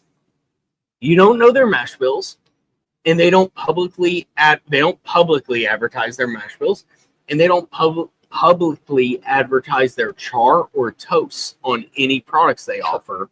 And so an interesting question, just sake of curiosity, is I wonder if 12 and 10 year is same char or toast or anything involved in those aspects. Initially, you would say yes, because you're putting the same label name on it. But with you saying it almost drinks lighter, even at a higher age and higher proof, It's lighter. It makes you- If it's same proof. it's higher proof. High- It's 2.5% higher, 5 It drinks points lighter. higher. The spirit notes more tame. You get more into older structured notes without Yeah. losing some youth. On the 12. On the Yeah, the 12. difference But between it 10 and makes you 12. question, is Is it there a a bottle lighter of it? char? No. Oh. It makes you question, is there a lighter char on the 12 I year don't than know, the 10 year? but I'm And it's telling just you, purely assumptions and conversations 12 we're years having way in more, Whiskey 12 years Wednesday. more classy. Well, It's a more classy feel to the 12. it can also be, just how they select those barrels for the 12-year Mhm. mock-up versus the 10-year mock-up, where, they really wanted, a significant difference, some variety, right? And maybe Change- selecting change- barrels that were experience minimum change. 12 years, but at the same time, that kind of had a character that was It's not as- gonna win consumers Sure. over and say, hey, no, this is I'm I'm not- gonna do the I'm not- balance side of Yeah, things. no, I like it. So when Eagle Makes Rare me was feel safe. introduced, they were labeled single barrel. Oh, okay, yeah. They were, and I know. they I wonder if they still have that same sort of selection process where it's barrel by barrel, or now they're batching it. I'm guessing they're batching it because it's easier. Well, and also there's a whole issue where they start back. Well, that's I don't know the inner workings of With some water. Buffalo Trace, Of the but trace, right. just the Facts way are they facts. select those barrels. All right. Well, all that said, so much You gotta start this right. information. But we're drinking Peerless Double Oak Bourbon right now, folks. 108.4 proof. There was something that I wanted to, kind of make mention of that potentially within this lineup, this is a sweet mash Mhm. as opposed to a sour mash, right? I mentioned that, Peerless is distilled in-house. We talked about barrel bourbon or what have you. But it is a sweet mash. There is that freshness factor that you usually get from a sweet mash, where the grain flavors and maybe the whiskey can potentially become a little bit more linear in the palate. I associate that with maybe a higher acid like wine. That kind of maybe is a little bit more narrow on the palate versus something that gives you a little bit more of the open flavors. The grains kind of maybe have a flavor arc that gives you a bit more generosity. But taking that into consideration, because I do notice a little bit of a shift, on the palate with this double oak product. Of course, we had a couple double oak back to backs, and something that was similar. There's a little bit more. There's a little less of the desirable palate weight and complexity and richness for this product. Although I think that, as Nick said a bit ago, with a couple cubes of ice, this could be fantastic, especially during this time of the year, where you want something fresh and kind of lively, right? I think it could have that by lowering the temperatures, but as is, I'm just still a little bit underwhelmed. Yeah. I'm going to give this one, I'm going to have to go actually 7.25 on this.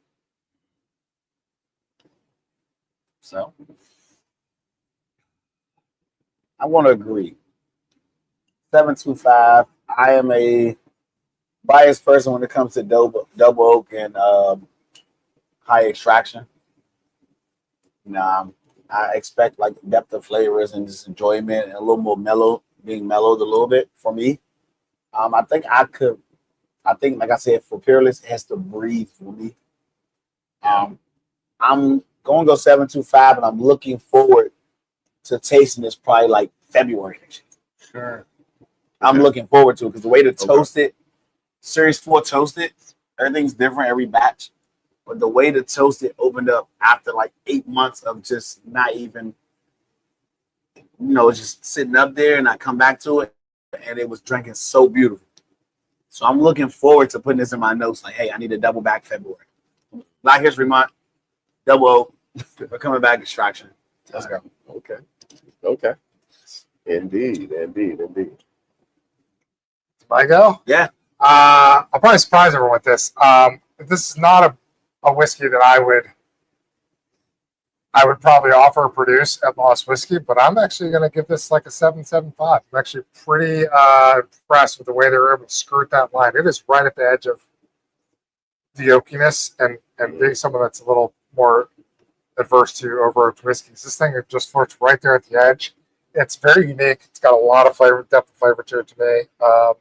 Drinks a little hot, but it allows me then to be, as the end consumer, the drinker, I can decide how much I want to cut it down. I can put a couple drops in. I can put a cube in it. For sure. I can make that into whatever I want it to be. So I think and that's a hard line to flirt with. It's like one too much the other way, it's over-oaked, it's ruined. The other one too less, there's not much to it. So I think they're walking that knife's edge. They're very well done, guys. I'm So pretty impressed. where do you put this with Woodford Double? I actually like it a little better than Woodford Double Oak, only because I think it's a little more unique. The Woodford Double Oak, I kind of knew what I was going to get before I even opened that bottle, and I love it. I'm a Woodford guy, but I kind of knew what it was going to be before I opened. This one was actually a little bit surprising to me. So, yeah, I think I'm gonna fall right in the middle. I'm gonna give it a 7.5, but I think playing off what Nick said and then the questions though just asked, I would put this above Woodford Double Oak on the sense of it being higher proof. You get more room to play with it. You can put ice, you can put drops of water, where Woodford Double Oak, I would love to taste it at a higher proof. I love Woodford Double Oak. I think it's great, but I love to taste it at a higher proof or get the option where at 94, if I start throwing ice in it or water in it, I'm dropping below 90 and it's gone immediately. I do personally think this is a great bottle of whiskey. Slightly struggle with the price point, but that's okay. We're not rating off that. We're rating off flavor. Off flavor and the liquid inside the bottle, I think a 7.5 is fair. It gives you room to play with. It's not just completely overwhelming. It drinks a little hot for 108, but not so much that's ruining your palate. Like it. Yeah, there you go. And I must say that, when they initially hit the market, they were rye producers. Yeah. And over time, I got to really just respect their rye whiskeys. So much love placed into those.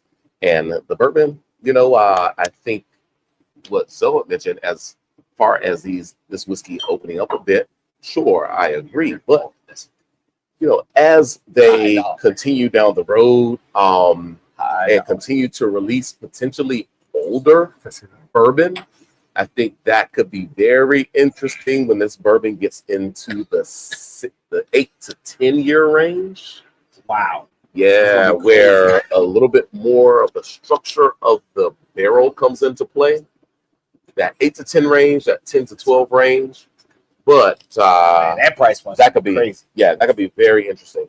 That was Peerless Double Oak Bourbon. It's a Kentucky straight bourbon, 108.4 proof. Zoe and I give it a 7.25. Oh yeah. Matt gives it a 7.5. Nick gives it the highest rating. He's very impressed with the character and the delivery of this whiskey, and we all respect that. It's not anything 7.75. It's not. But if you put it head to head with some Lost Whiskey, I bet it lose. I can't wait to get a Lost Double Oak. Well, we have a 10-year We have a 10-year double oak. 10-year double oak. Yeah. Bernie has a bottle somewhere. I've had the 10 years. If only we had a way to get some. We We have I bet it's in the back. You have No, a, it's right there. oh, it's but right there. Oh, yeah, I don't yeah. see much in there. That's fine. Oh, yeah, there's a little. All right, no worries. There's a little Well, at least pinch- put it on the table. It looks there's a good. little pinch in there, It's folks. That's a beautiful label. Shout out to Mark Turner's sister. What's her name? Yeah, Catherine. Catherine. She is an artist out of Jackson Hole, Way to- Wyoming, and she did Way to the put hand Nick on the sketch spot. of the label. Let's show the label. Real So quick. that is a Well, elk emerging from the He's mist. talking about it. Come on. She normally commands quite a good price for her artwork, and she was so nice to do it for us for, well, free. Yeah. Wow. She's Couple a bottles with sweetheart. it, I hope. They don't make them like her anymore. I can Yeah, guarantee there you you go. that. So we think that whiskey will stand up with anything. However, used Old Forester barrel into a lighter charred oak is definitely not over oaked. Mhm. You would actually probably be hard pressed to know that that was a double barrel. We need some more. We need some more. Oh well, Well, I know a guy. No worries. Thank you. That was the guy. but again, just to I'll buy reiterate, this we release at Lost Whiskey 1 barrel of this a year. Yeah. So you're talking approximately 350 bottles, give or take, depending on the barrel yield and stuff like that. Yeah. That is all we release throughout the entire year. This is by far our most limited product. This is the product we stand behind the most. The quote I always give is Nick says if anyone has a bottle they don't like, bring it to him. He'll buy it back from him because he'll drink it himself. I absolutely will. Because this is, if he could drink this every day, he would. Is that Just open bottle or closed bottle? You know what? Open You bring bottle. me an open bottle back. You don't like it? I'll hand that's you open cash. bottle policy. Because, and I think again, it just goes back to standing behind your product. If we could afford, if we put out enough of this to where that could be Nick's daily drinker, it by far would be. But there's not enough of this whiskey on the market. So that's Lost 10-year double oaked at 100 proof. There Be it looking is, for folks. it. We'll be releasing a new barrel later on this year. Yeah. In fact, I don't even have a bottle of it. There you go. I don't either. Yeah, See? it's sold I out. got a little bit of After that bad tasting boy. that, I'm getting two. So, Zoe, what's this bottle we're gonna finish off the tasting with? I've So- been waiting to taste this bottle for a couple weeks now. I've heard a lot. Before I get started about this bottle, I Oh, must say jeez. Oh, this is a bottle where when I pour it, I'm gonna look at Matt because he's gonna be so biased. And it's one of those bottles I'm like, I love it. And like when I talk about it to him, I'm like, I'm scared. Is he gonna like it or not? He's gonna talk shit. I'm sorry, talk stuff. Sorry. I'm gonna love it. So All right, give us a back. Tell us the I'm gonna give you parameters. as I pour it. What So is it? this Nice. is Stranahan's 12-year limited release. I think the Is company the Founders Reserve or Founders Founders Reserve. Release? founders release. I think the company got 75 cases. I sold them all out. So we have no more in the company. 120 So proof, this folks. is, what's the proof? What's the 120. You said 12 year, right? 12 year. 120. And so we're out of Stranahan's is out of Denver, Colorado. Good old Rocky Mountain water. Yeah. Clean, fresh from the Alps. This is actually aged an ex-bourbon cask that aged blonde ale beer. So this is an American whiskey, single malt. American single malt. single Yeah. malt. American And I so probably should pay attention when people are talking. Yes. And so I will not get any more of this. I wish I could. It's all gone. My market won't get any more. Yeah. I am a Stranahan's fan. I'm There's a lot of big people- Stranahan. So where does one find this? Just- Lottery? Is it? You might is be this- able is to this a find. You unicorn? can find it on. It is a This is unicorn. kind of a yeah. unicorn. All right. I mean, This is What why I came for the unicorns. Right. So this Here we are. 100%. so this is And man. Old Forester really. I love Stranahan's. Their sherry cast. What got me into Stranahan's was their new Diamond Peak series, which was a rum release, a tequila Tequila, release. There's a new beer. There's a new beer release on the way. Yeah. And Tell us about this. oh, you know, this is Shot their glass? signature. This is their signature. It's like a shot. 3-ounce shot glass. Yeah, 2.5. Oh. And every bottle of Stranahan's comes with one of these. They're iconic. Every bottle. Well, but who else does it? And they happen to be in Colorado. 10 Cup. 10 Cup. Yeah. Go. Sister And- cup. Sister company. So I Oh, 10 Cup? always, They're the sister Oh. company. you got to give credit where credit's due.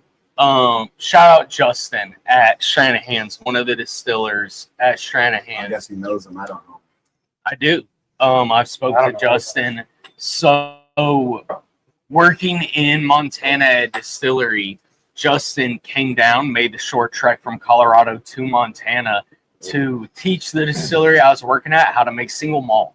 Oh, And so our single malt recipe was actually brought to us from Stranahan's, and we helped create our mash bill for single malt with our yeast, our fermentation process, and everything. Again, I got to give credit where credit's due. Shout out Justin. And You never told me that. sure. that was the man who inspired us in Bozeman to start creating single malt. That was our anniversary release, was our first single malt whiskey. And I love what Stranahan's is doing. Shout out Huckberry. Huckberry, a lifestyle brand who just opened their first brick and mortar store there in Georgetown here in DC. If you go to their YouTube channel, has a whole interview, a day in the life with the owner of Stranahan's and the life of owning a ranch, making whiskey, things like that. And if you like Huckberry, if you like Lost Whiskey, they definitely overlap. Hoping to collab in the near future. Lost Whiskey with Huckberry. They have roots to DC. First brick and mortar store is in Georgetown. Go check them out. This all comes together. Yeah. You know what I mean? And I'm a huge fan of Stranahan. Stranahan's is probably the people who got me liking single malt whiskeys. He always Yeah. left me out to hang the drop. Stranahan's was the first single malt I've ever purchased. Nice. And shout out Stranahan's, give credit where credit's due. As of January of this year, American single malt is an official TTB recognized category. Right. Thanks to Stranahan's Cheers to and that. companies like Whiskey lovers. Gotta cheers to Westland. that. They work for that. They work for that. Westland Whiskey out of Seattle or Washington State, near Seattle, out of Washington State. Stranahan's, Westland were two of the pioneers to create the category as of January of 2025 for American single malt. So before you taste, what do you get on the nose there? Because I'm getting just some crazy licorice going on there. It's So I get some licorice, but there's a real, I mean, there's a real vanilla caramel to me, like a forget that. I'm getting a churro. crazy one I'm hitting you Churro, with. yeah. This is a wild take, a cowtail candy. Oh, cowtail. Yeah. Cowtail? Cowtail. Okay, so I feel like it's super niche. It's a cream, like a vanilla cream wrapped in caramel. Yeah, Kind of hated cowtail. them as a kid. As an wow. adult, I can recognize That's it. what they're called? Cowtails. I know what you're talking about. Right? I've never had one. Yeah. Cowtails. Cowtail. Cowtail. Right? Is that Churro. not a wild take? Churro. We'll take your word for it. I'm Love getting that. a little bit of this like this horchata thing going on. Oh, some horchata. Cinnamon's coming through, but in like Mhm. creamy cinnamon, like eggnog. We're gonna start eggnog. Far more cinnamon than I anticipated on this. It's like eggnog. Yeah, and I think it gets It's a little still more intense on wild. the palate as well. The cinnamon I side. haven't taken a sip yet. Mhm. I was ahead of you all on this one. Mm-hmm. I appreciate it. You're normally Hey, you know laughing why I'm at the feeling right- bad with this, right? right? Oh, why? Well, This it's gives- Amberana. This gives me Amberana. Quasi Amberana. Mhm. But I can tell you one thing right now. The back end single malt Finish. slash Whoa. don't judge me for this. Single malt slash Irish single malt comes through now after it's been open for so long. Mm. When I first opened it, you got the cinnamon, you got like good whiskey, but the distinctive taste of single malt now is on the finish, and it was never there. It finished sweet, it drank sweet, it was delicious, but now the single malt, the profile of what single malt is for me comes through on the finish. Really? It wasn't there. I'm getting this It's changed. crazy. I agree with everything you said, though. I think it's a super great point.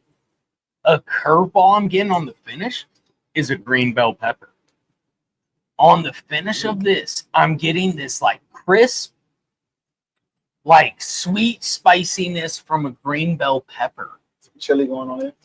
I'm getting so much single malt. I'm getting like it's coming through Irish whiskey. Am for I me. crazy? It's coming through like You're It's not coming getting through that. yellow. I'm getting the Okay. milk Yellow pepper. spot, green I'm spot. still in the cinnamon. That's fine. and none of this was there. You're wrong, but it's But- okay. Through all my first weeks opening this, it was none of this was there. But as Nick- far as the single malt side of things go, I see so much richness of barrel, like toast and cinnamon and these Amberana-esque characteristics, quasi Amberana-esque characteristics, where I'm not seeing as much of the single malt tones as I do in the basic Stranahans or even in some other single malts. But what I really do notice is that it does taste more American than your single malt styles, including Irish, including Scotch, and I think that's where Stranahans can bring people into the fold of single malt because there's barrel character in the sense that this is 120 proof.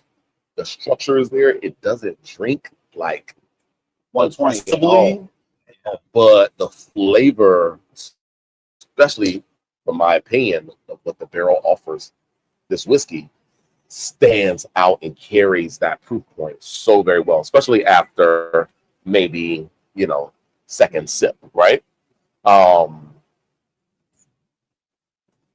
So that's something that's, I think, unique to this bottling that even compared to the standard Stranahans, the barrel is really showing forward. That is 100% malted barley. I don't know if I would get that just off of the taste. No way. You mentioned bell pepper. That's usually something that I see more so in a rye whiskey, right? 100%. Anything green, bell pepper, grassy, those types of things. The corn profile in the bourbon, or a heavily corn rye, the sweeter tones, right? That roundness and maybe broadening, richening of the mid palate. That this is 100% malted barley for me is a surprise. Crazy. And I mean, on the nose, I think you give this to 100 people, I bet 0 would guess this is single malt. Correct. On the nose alone, and even go on the flavor, I would bet 60 out of 100 wouldn't guess this single malt, if not more. But on the nose, there's not a person out there who drinks whiskey unless they've had this one that off the nose would think it's a single malt. But what are you thinking, Nick? You haven't spoke yet about this. So those that know me, I'm not a huge single malt guy, just from the jump. When I first noticed it was very licoricey kind of thing. Actually, now I'm nosing it, that's kind of gone away. Just even the few minutes that I've had it here, it's very. There's a lot of punch up front, not from the alcohol, just from the flavor. Like I said, not a single malt guy. So, is it good? I enjoy it. Again, I just don't know that it's kind of for me, but I appreciate what it is, especially at 120 proof. I actually forgot that's what you said it was when you mentioned. I was like, oh, actually, that kind of recalibrates where I'm at. So this drinks very well for 120. Mm-hmm. If you're a single malt guy, this is probably, like you said, it's I don't know that anyone would know that off the jump. Yeah. If you're a single malt guy, this is probably for you though. I just don't. It's lacking something that I'm looking for in my whiskeys that are more the American style whiskeys. I don't know. I don't have anything else other than that. Yeah. That's all that matters. I'm a Stranahan's fan. I think their quality, true to the category, pioneer. I think they offer so much at a good price point. It's crazy. Their sherry cask wholesale is only $55. Well, wholesale. But again, that's not for you people at home. But what I'm saying is, even retail, we're looking at what? This is not a wholesaler. So I'm 89 for a sherry case or PX or 80 up to 90.95 is what you typically see the sherry cask. What aged and quality, you know what I'm saying? Typically. So like, I don't know. I'm impressed by this. Their 10-year Mount Angel was delicious.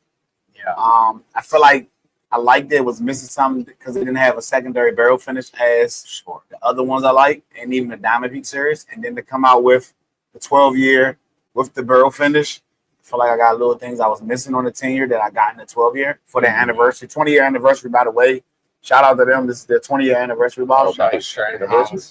Hanging around in that category, which are not many people here are doing it. Yeah, to the level they're doing it. Right. So 20 years is impressive to be around and still striving, thriving, and alive. Striving, thriving, and alive. Yeah, like that. That's dope. That's dope. I'm a fan. Well, Absolutely. I hope you really. I might try to find another bottle. I'm a fan. It's limited. I mean, I can tell very well. This is very well done whiskey. If this is the kind of thing you're looking for, it's not for me, but I can appreciate what's going into it and the flavor profiles that it has. I think they probably nailed what they were going for. This is very well done. There's nothing second rate about this. This is kind of the beauty of the whiskey, and this is, if you don't mind me going to a little foray here about Whiskey Wednesday. You guys usually set up, and I've first time on the show, not first time watching. Yeah, there you go. Okay. But I enjoy the fact you guys will run a gamut of whiskeys. And that's the beautiful thing about whiskeys. There's thousands of whiskey brands out there, right? Yeah. And there's a lot of, people are like, what's the damn difference between one to the other? And there's a ton of difference. There's so many nuances from bottle to bottle to bottle. That's the fun of it. As literally professionals in the industry, all four of us, we all go hunting for that. What is this next thing that I'm looking for and whatnot? And you guys do a great job of this every week. And I tune into this thing like it's the Sopranos or something. It's you guys do an amazing job. Whiskey Sopranos. We appreciate it. I'm glad to be a part of it finally. That means so much. Oh my gosh. So I'm really happy to do this. And this is the great thing. Like, go out and try whiskey. I may have hated nothing here, but other things. You may love them. There's people who love pot still. Whoa! You're going to strike a nerve on Bernie. No, I'm kidding. Wow. I actually like pot still. It's generally regarded as. I like it. I only drink it in old fashioned. I think it's a fine whiskey.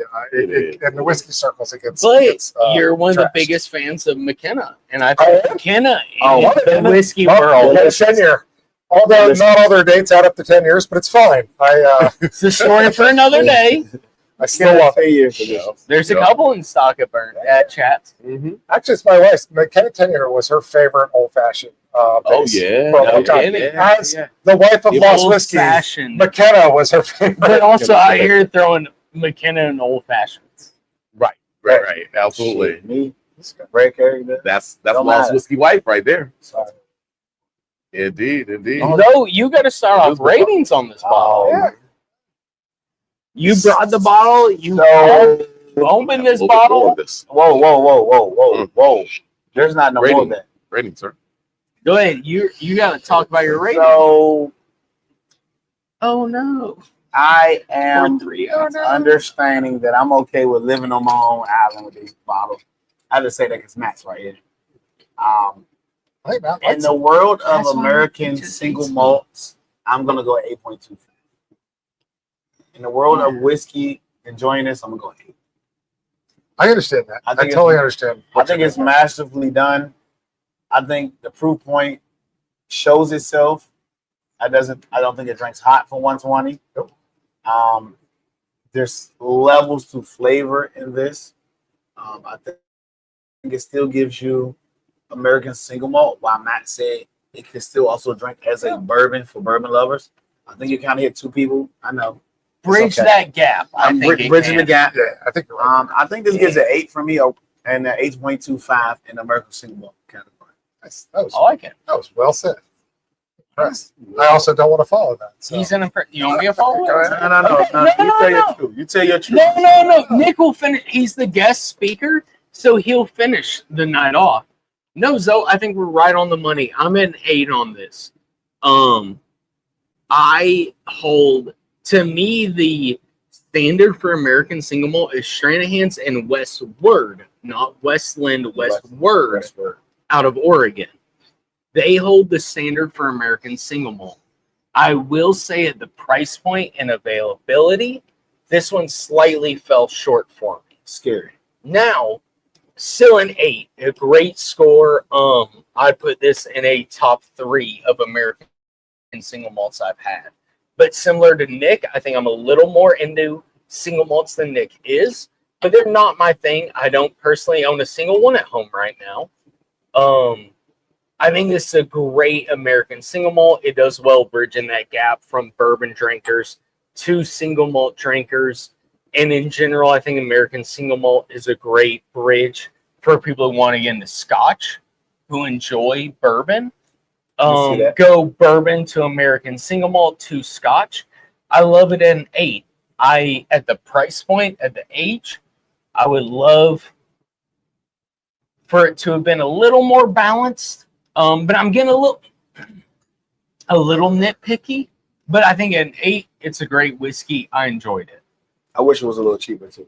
A little cheaper, a little more available, XYZ. I just don't think it's significantly better than other offerings they put out at a cheaper price point that are more available. It is better, but not significantly. For a significant more price point and hard to find. They're the only brand I own in that American. Yeah. I think they're the pioneer. I think they do it at a quality where Stranahan 1 to 10 is a big difference. And Westward are my top 2, and number 3 isn't close. Top 2 for American single malt. Burn. Because you poured a second pour of a bottle, I don't have no more. So Yeah, go ahead. I just want to make sure that I was checks and balances. I love it. Checks and balances. Checks and balances. But with this one, probably within the American single malt realm, for me, it tastes the least single malt than probably most any other American single malt that I've had. Single malt is sometimes a hit or miss just because you usually don't find the intensities of barrel character leading the way, right?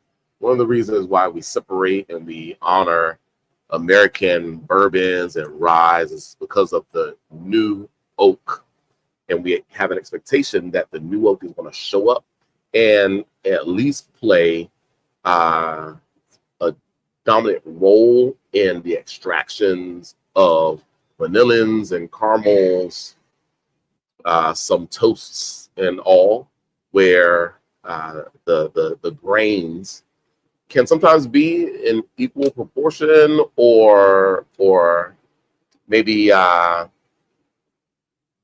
of show up in somewhere in the mix, right? Aromatically, mid palate, or finish. I literally get no malted barley. My palate doesn't recognize the malted barley necessarily in this product. This could literally, in my mind, be a bourbon mash bill. Maybe even somewhat a quasi mash bill. You don't think that double could have changed? But it's like the barrel shows up so much in this product that, and that's coming by way of like you mentioned Amberana cask, and that's all I can taste right now. Like literally from a barrel bourbon company Amberana cask product to the Cachassier that we were tasting out the other week, Cachaça, aged in 4 different barrel types, but the Amberana just shows forward that cinnamon spiciness that just dominates, right? That's what I'm getting from this barrel or this bottling, and that's more barrel oriented than, in my mind, than it is grain oriented. I think that it's a fun play because it masks the single malt character that it is, right? The foundation. It masks it behind, in my opinion, the barrel notes. So that's where I think it's a pretty wise play, potentially. It's a fun play, being an American single malt that a Stranahan's drinker, even a 10-cup drinker, a bourbon drinker, the core audience of an American single malt, the first folks who get first dibs, if they have this, they can find something fun to do with it. They won't be offended. They won't find that barrel-wise it's lackluster, because that does show forward. It's also 100 proof. 120. I'm sorry, 120 proof. I'm sorry. Yeah. A huge difference, right? It's also 120 proof. If you're going to play around with adding a little bit of water, enjoying it on ice, there may be other nuances that will start to lead forward. But for this whiskey showing balance, I don't think it's necessarily the most balanced in that it shows grain flavors. I think that it certainly will, for that American style whiskey, can be in the game for sure. That it's a single malt, certainly, but it's going to win over folks from the rye category and folks from the bourbon category more so than it might win over pure single malt fans. Sure. I give it an 8 as well. Nick, you got to finish it off now. Yeah, I so was scared of that whole conversation. I don't know where he was going. that was I know that's That was intense. that was was- well said.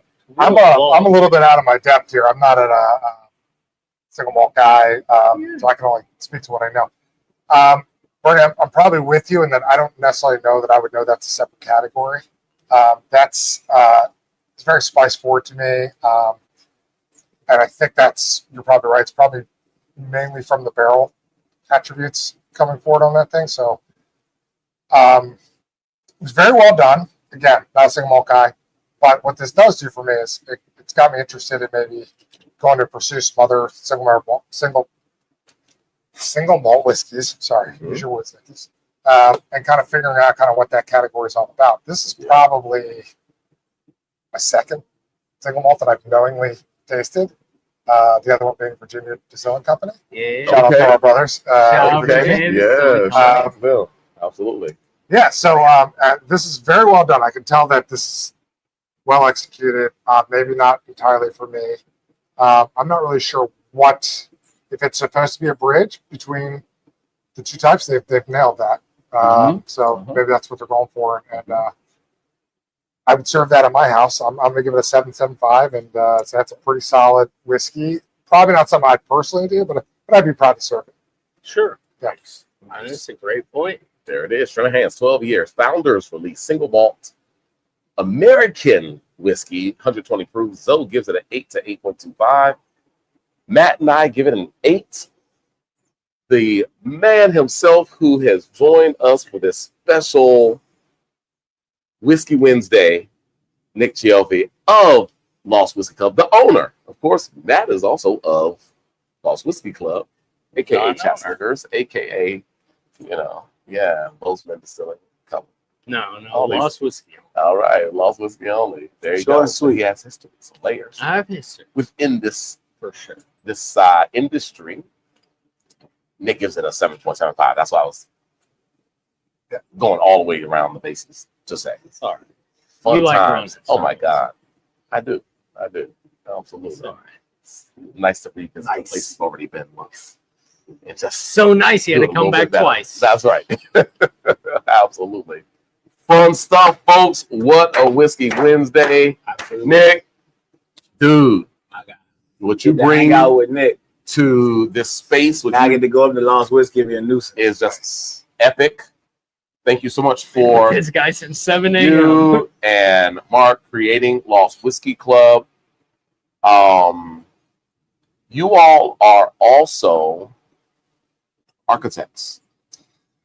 We are, yeah. We're an architectural firm. We're builders and architects by trade and by just our lifestyle. We're craftsmen, and we love to build and create cool things, cool spaces. And the whiskey was really just an offshoot of that. And we take the same pride and process that we take in our architectural and building that we've been doing for 30 years now into our whiskey production. And we hope it's somewhat on par, but we realize not everyone can come to our structures and our designs and our buildings, but this is a way to bring those to the people. So a little bit of that in every bottle, if that makes any sort of sense. Man, I gotta get you to build me a outside bar. You need to come see the wow. barbecue pavilion over here at my house. Oh, It's pretty man. ridiculous. We'll get Especially some- after the After I delivery see he just that- got I yesterday. see that pavilion, and I'm going to request a pavilion. It's I was actually sitting there last night with a cigar after Matt went home after helping me do all the hard work of pulling a I 1,000 ain't pound getting no smoker. cigar. Oh, yeah, you left too early. Anyway, we absolutely. we But it's lifestyle, man. It's It is. lifestyle, right? And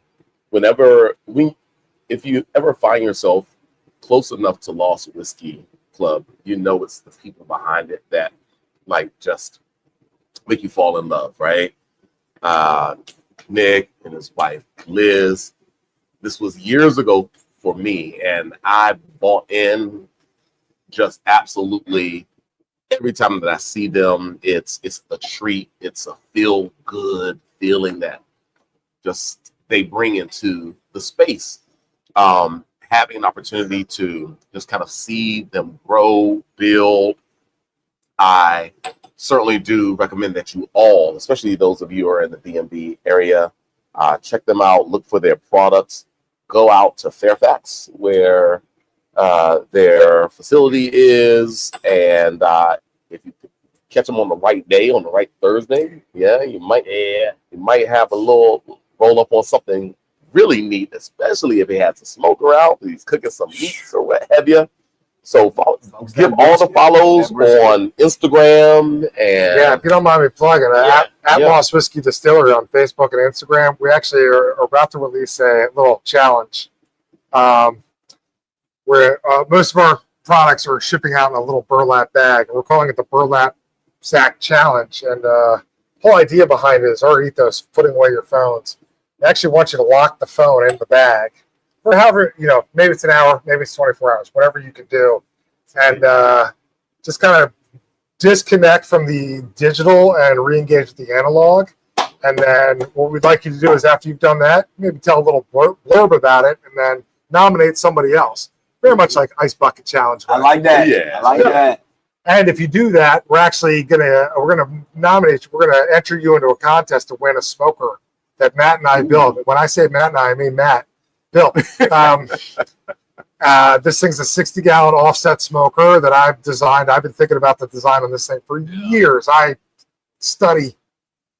get really nerdy when it comes to smoker designs and To the building. point it pisses me off. It does. It makes me very angry. But this is, I would argue, it's one of the best cookers that's out there today. And it could be yours for free, simply for just trying out our ethos for How do we get the ethos back? How do we?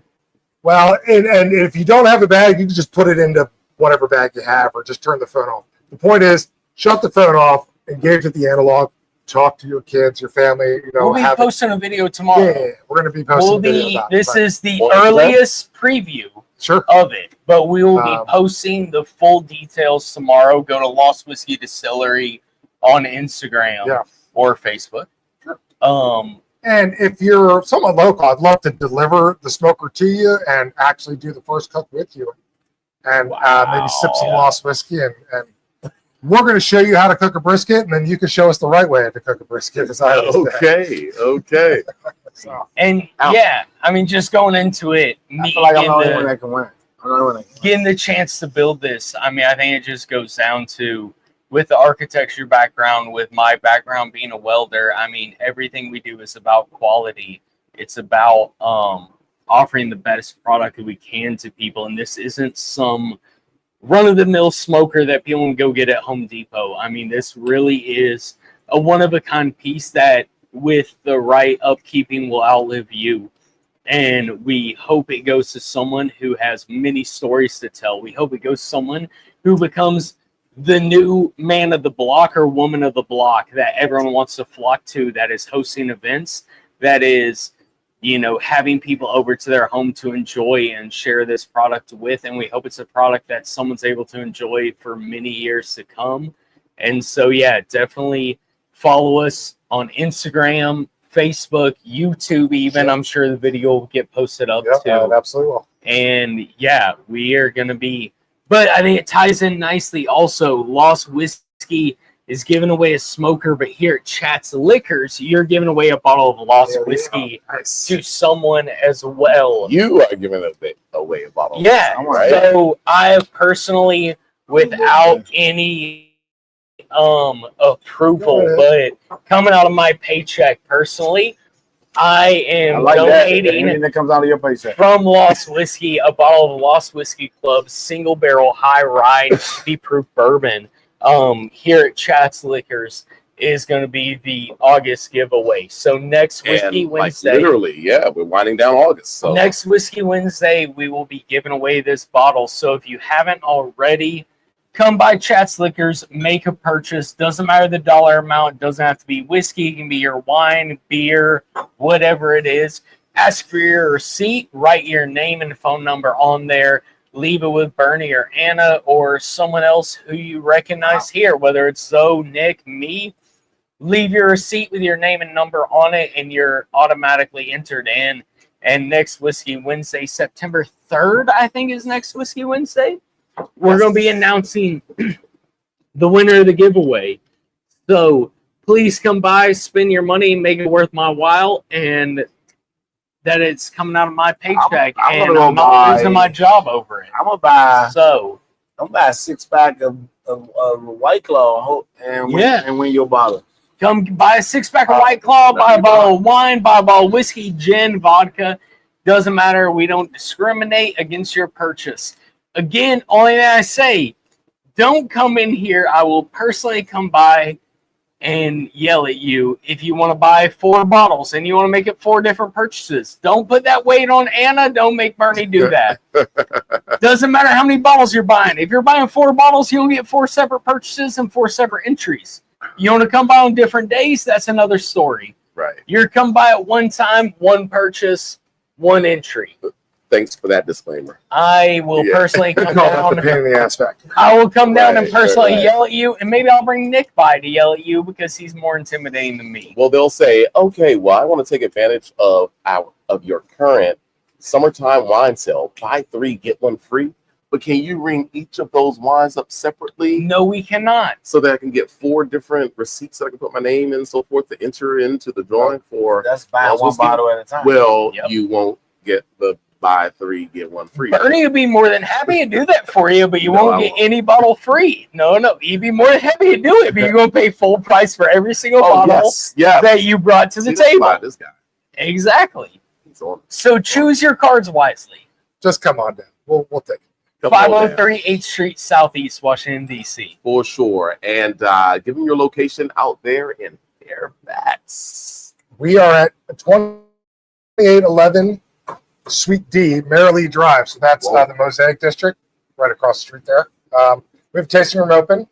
We're open every Thursday from 4 to 6. I know that's not a lot of hours, but we have other times by appointment. You can always email or text us through the Instagram page, and I'm usually there. Matt's there. We're happy to have people pop in, say hi. We're usually not averse to cracking a bottle and having a sip in the middle of the day. And, lighten up a cigar or 2. Is it all whiskey? Is there any beer there? Is it all whiskey? We normally keep Coors Light on hand. If you know the right people, there's a banquet or a light that has your name on it. And there's even a couple Nooners in the fridge. And a couple ginger ales for a whiskey ginger. Indeed. So we got everyone taken care of. And they, of course, have the absolute best hats. This is a rare day. I can't wait till I get one of my Matt. Lost Whiskey Club hats. Well, it was probably perfect because at least we're balancing out the podcast. Nick, Matt has her hat. Literally, I got that hat that Nick has on. Ooh, I was wearing it a couple times over the weekend. Boy, did I get some compliments. The hats are, we actually make the hats in-house. I mean, I don't sew the hat together. We buy the finest Richardson hats, and then we brand the leather. We actually rivet it onto the hat, and so every hat is handmade by either myself or Matt. I don't think Mark has made some as well. So you're getting one of the 3 of us. If you had a Mark hat, you would know because it probably looks very crooked. But I mean, hand branded, hand cut leather, hand riveted on. I mean, again, we're buying Richardson 112 hats. Richardson, the original trucker hat. We think it is the perfect fitting hat. It's perfect, looks great, but also perfect work hat as well. I got a Filson's. Well, You know what? matter. I'm going to do a giveaway of that. I'm going to make one Filson's hat. We're going to do some sort of giveaway. Well, let's give a shout out. Also, we shout out Huckberry earlier. Shout out Filson. Filson, an American-made brand, a 130-plus-year-old Sure. brand. They're on 14th Street.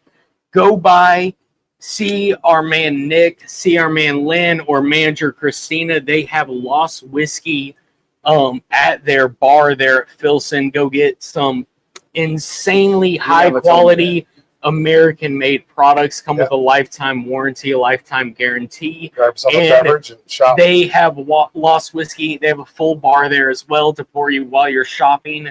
And they have Lost Whiskey there at it as well, free of charge if you're there spending your money or a nice person. I'm gonna say, well, don't match that. I am a huge Filson fan, Nick as well. We own tons of their products. I'm in there pretty much every 14 days on a bi-weekly basis. So good chance if you pop on a weekend, I have some products on order that are getting delivered by the end of the week. So I'll be there this weekend to go pick up some of those products and drinking some Lost Whiskey. What day? Saturday, more than Saturday. likely. Okay. Maybe Friday, but more What than time? likely Saturday. What time? Okay, I don't know. Saturday around 2:00.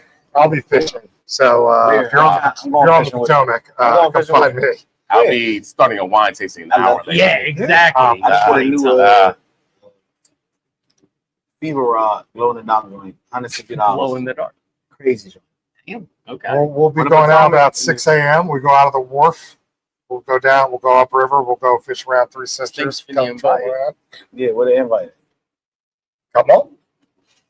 That's all you got. Say that until I'm There it sitting is. there. I know where your boat's docked at. Until I'm sitting Yeah. there at 6 a.m. waiting at your boat. Tell me where the boat is. I'll be there. I'll drop you a pin. folks, it's epic. Love that shit. It's great. It's fellowship. Man, Not honored. Can be honored in any great to any higher degree than to be sitting here with three friends. Three amazing men. Men brothers. that inspire me to kind of keep going, follow passions, live life to the fullest, and share the humble, count your blessings that the experience like this can take place. I think that that's part of the ethos that Nick spoke to about Lost Whiskey Club. Not only are they making amazing designs, like what do we want to see? Where do we want to be? Where do we want to spend our time? What design do we want to live in, work in, visit? What do we want to consume, enjoy, have as a spice to life a bit? With the whiskey, how do we want to show up? Craftsmanship in real leather, everything pressed, Real Riveted. steel. real Welded. steel, everything, right? Love What do you want to consume? The barbecue. Literally, they're Yes, doing the a brisket. they're doing a smoker giveaway. Folks, it's a lifestyle. And we only get one go at this life. So, we better incorporate what we do to earn a living, what we do to have fun, what we do to take care of ourselves, what we do when it comes to having a spiritual balance, what we do when it comes to community. It's a lifestyle, and they overlap. Can we really separate them? We have the option not to. And with the energy and ethos that Lost Whiskey Club puts out into the world, it shows us that we don't have to. And I thank Nick and Mark for creating this brand that's more than just a brand.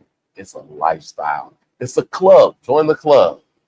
I was an early club member, and I hope you will join us in this journey. Come on now. It's been good. I love it. Happy Whiskey Wednesday. All right. See you in 7 days. Peace. If not before, right here at All Chad's Liquors. Let's break out the good whiskey. Oh.